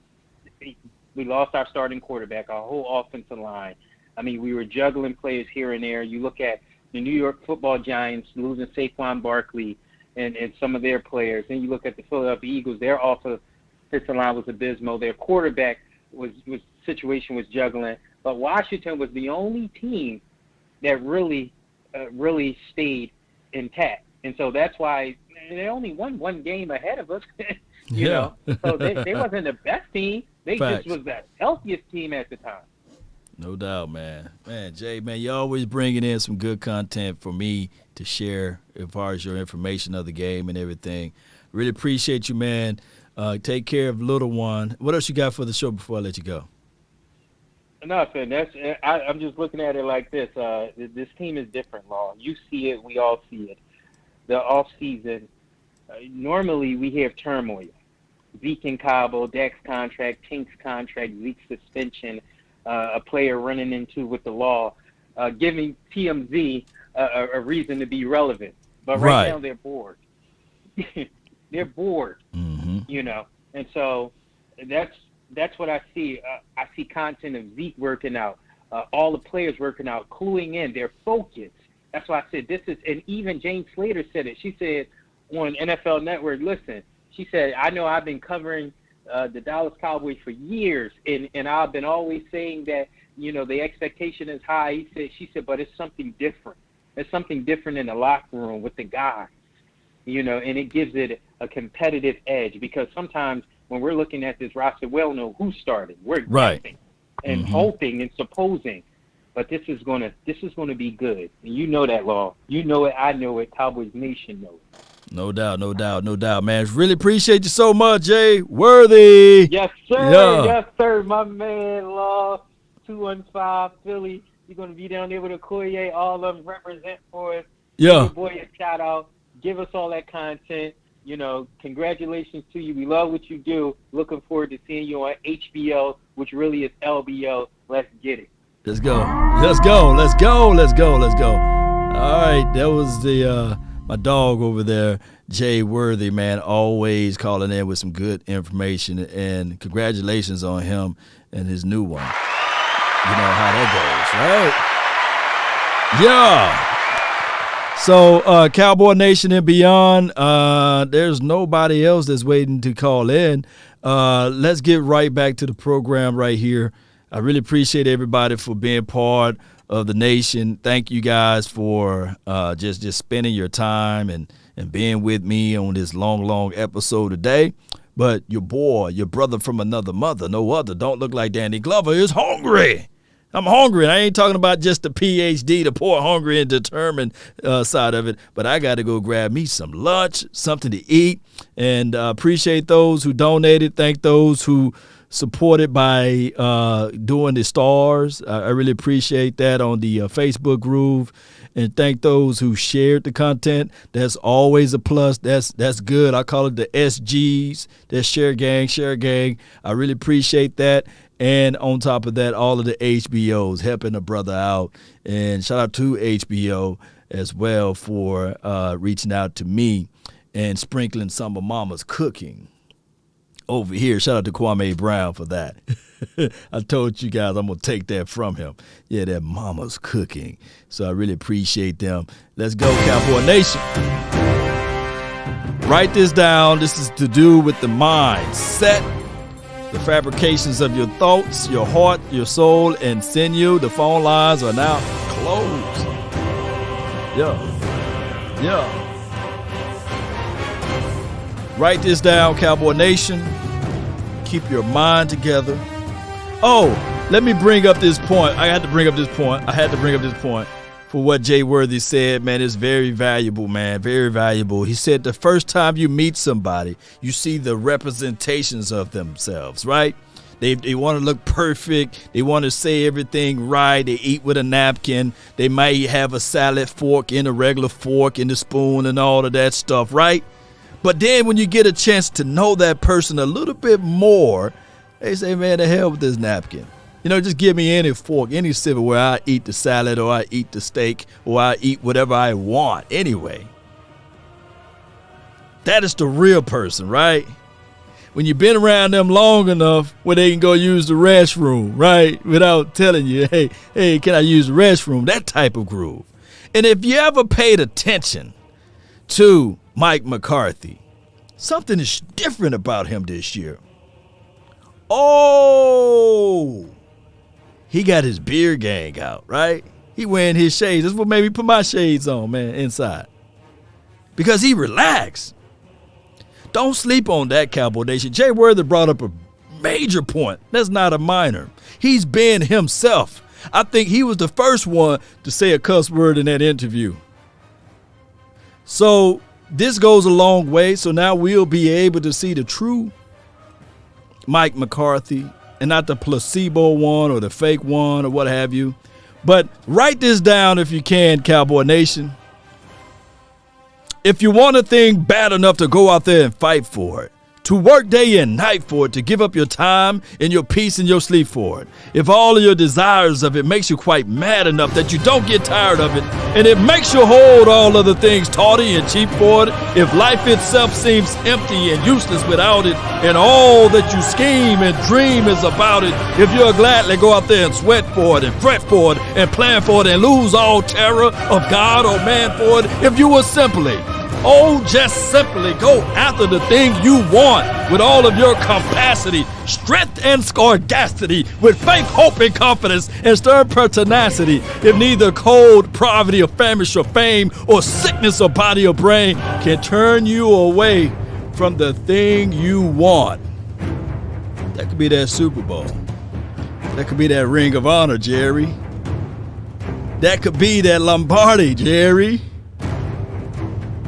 If dogged and grim and besieged and beset it with the help of Almighty Cowboy Nation, you will get it. Turn me up. Let's go. I'm ready to put on some pads now, baby. Come on. Yeah. Come on. Let's go.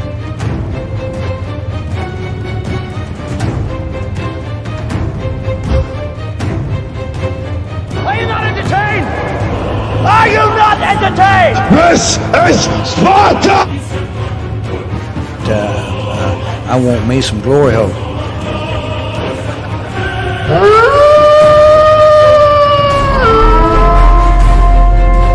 You get nothing! Are you not entertained? Are you not entertained? Are you not entertained? Is this not why you're here? This is Sparta! Let's go. Come on. Let's go.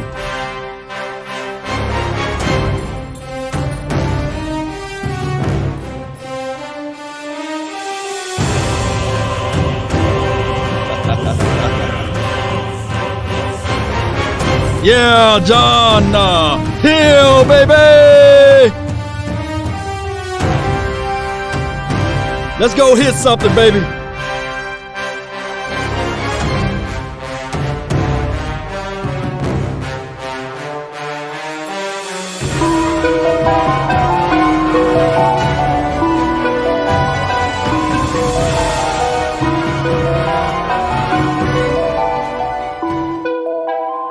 What you tell him? Nowadays, nothing really excites me. Only one of me and nobody's like me. Phone ringing and I tell him it's ice. I got wifey on blingin', she freeze. Photo, please, no photos. G's, no, please, no photos. Hit the door and the dome and just whole team here might need some. Still young, but I move like a new deal to my lawyer. If you're down in my management, I'm just warming up, wait till I old producer saw the numbers one. Different colors in my baggy light.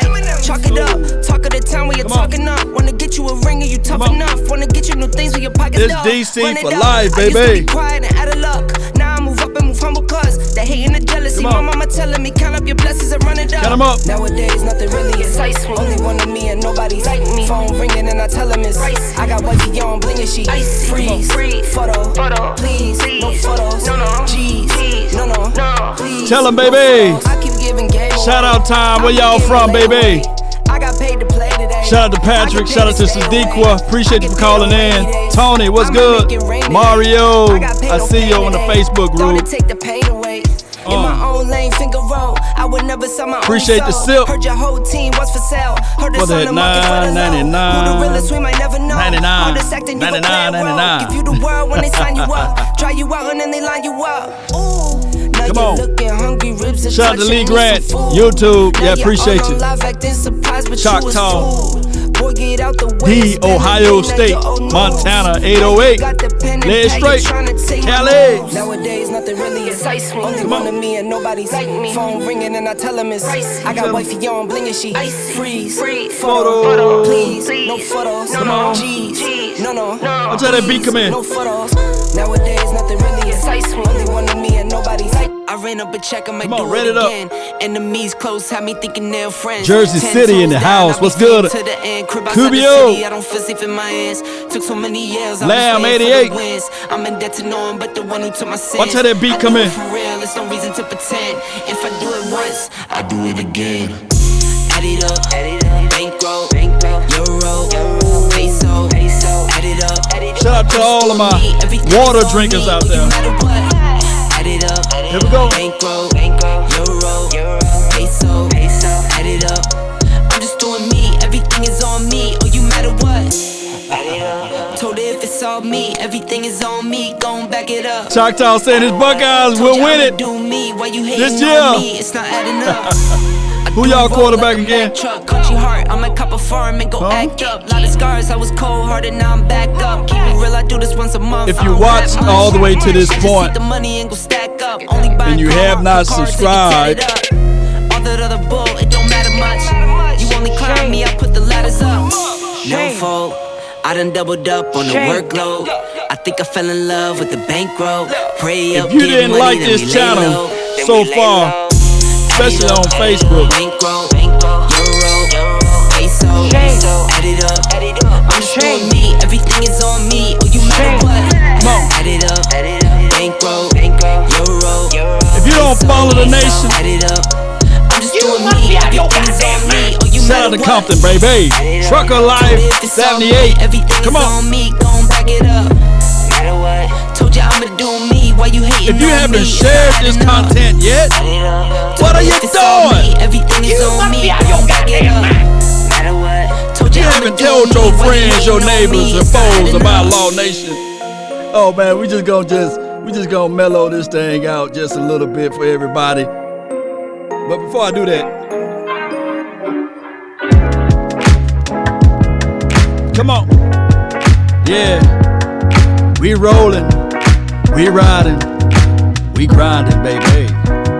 Can't wait to get out to the Oxnard. Yeah, we gonna chill, we gonna lay back, and we gonna be posting those videos in the cut. Think about you riding around in your 88 Cutlass. Yeah, and you just chilling. Take a drag of my Yeah. cigarette. Come on. Breathe me out, breathe you Hey. in. Come on. Yeah. Take a bite of my burger, babe. Come on. Save the last bite for you. For you.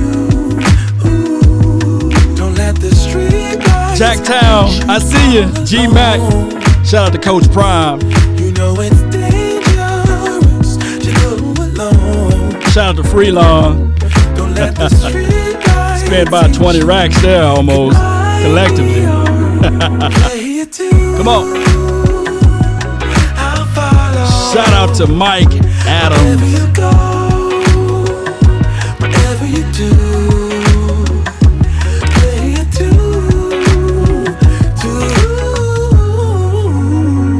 Where my world at? Let's watch the world spin. Come on. 7 more and another one. And another one.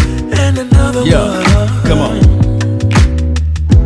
Where we at? I'm looking for 5, 4, 3, 2, go. All in one. Tell them. Don't let the street lights hit you all alone. You know it's dangerous to go alone. Danger, baby. Larry Lynch, what's good? Tribe Nation. Could I be on player 2? Lee Grant. I'll follow. Yeah. Don't mess with Coach. Whatever you do. Greatest running back of all time. Number 22, Emmitt Smith. If a paper crane can fly, then forever doesn't feel that far. Sing it. So far, so far. If a paper crane can fly, then forever doesn't feel that far. So far, so far. If a paper crane can fly, fly on, fly on, fly on, fly on, fly on. And remember, you're listening to nothing but the best. Let's go.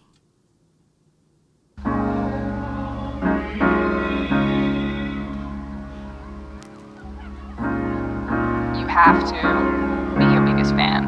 And when things are really tough and they're really rough and nothing's working, but there's something inside of you that says, I just have to follow that. Because you don't know who you're going to meet, who you're going to meet, who you're going to meet.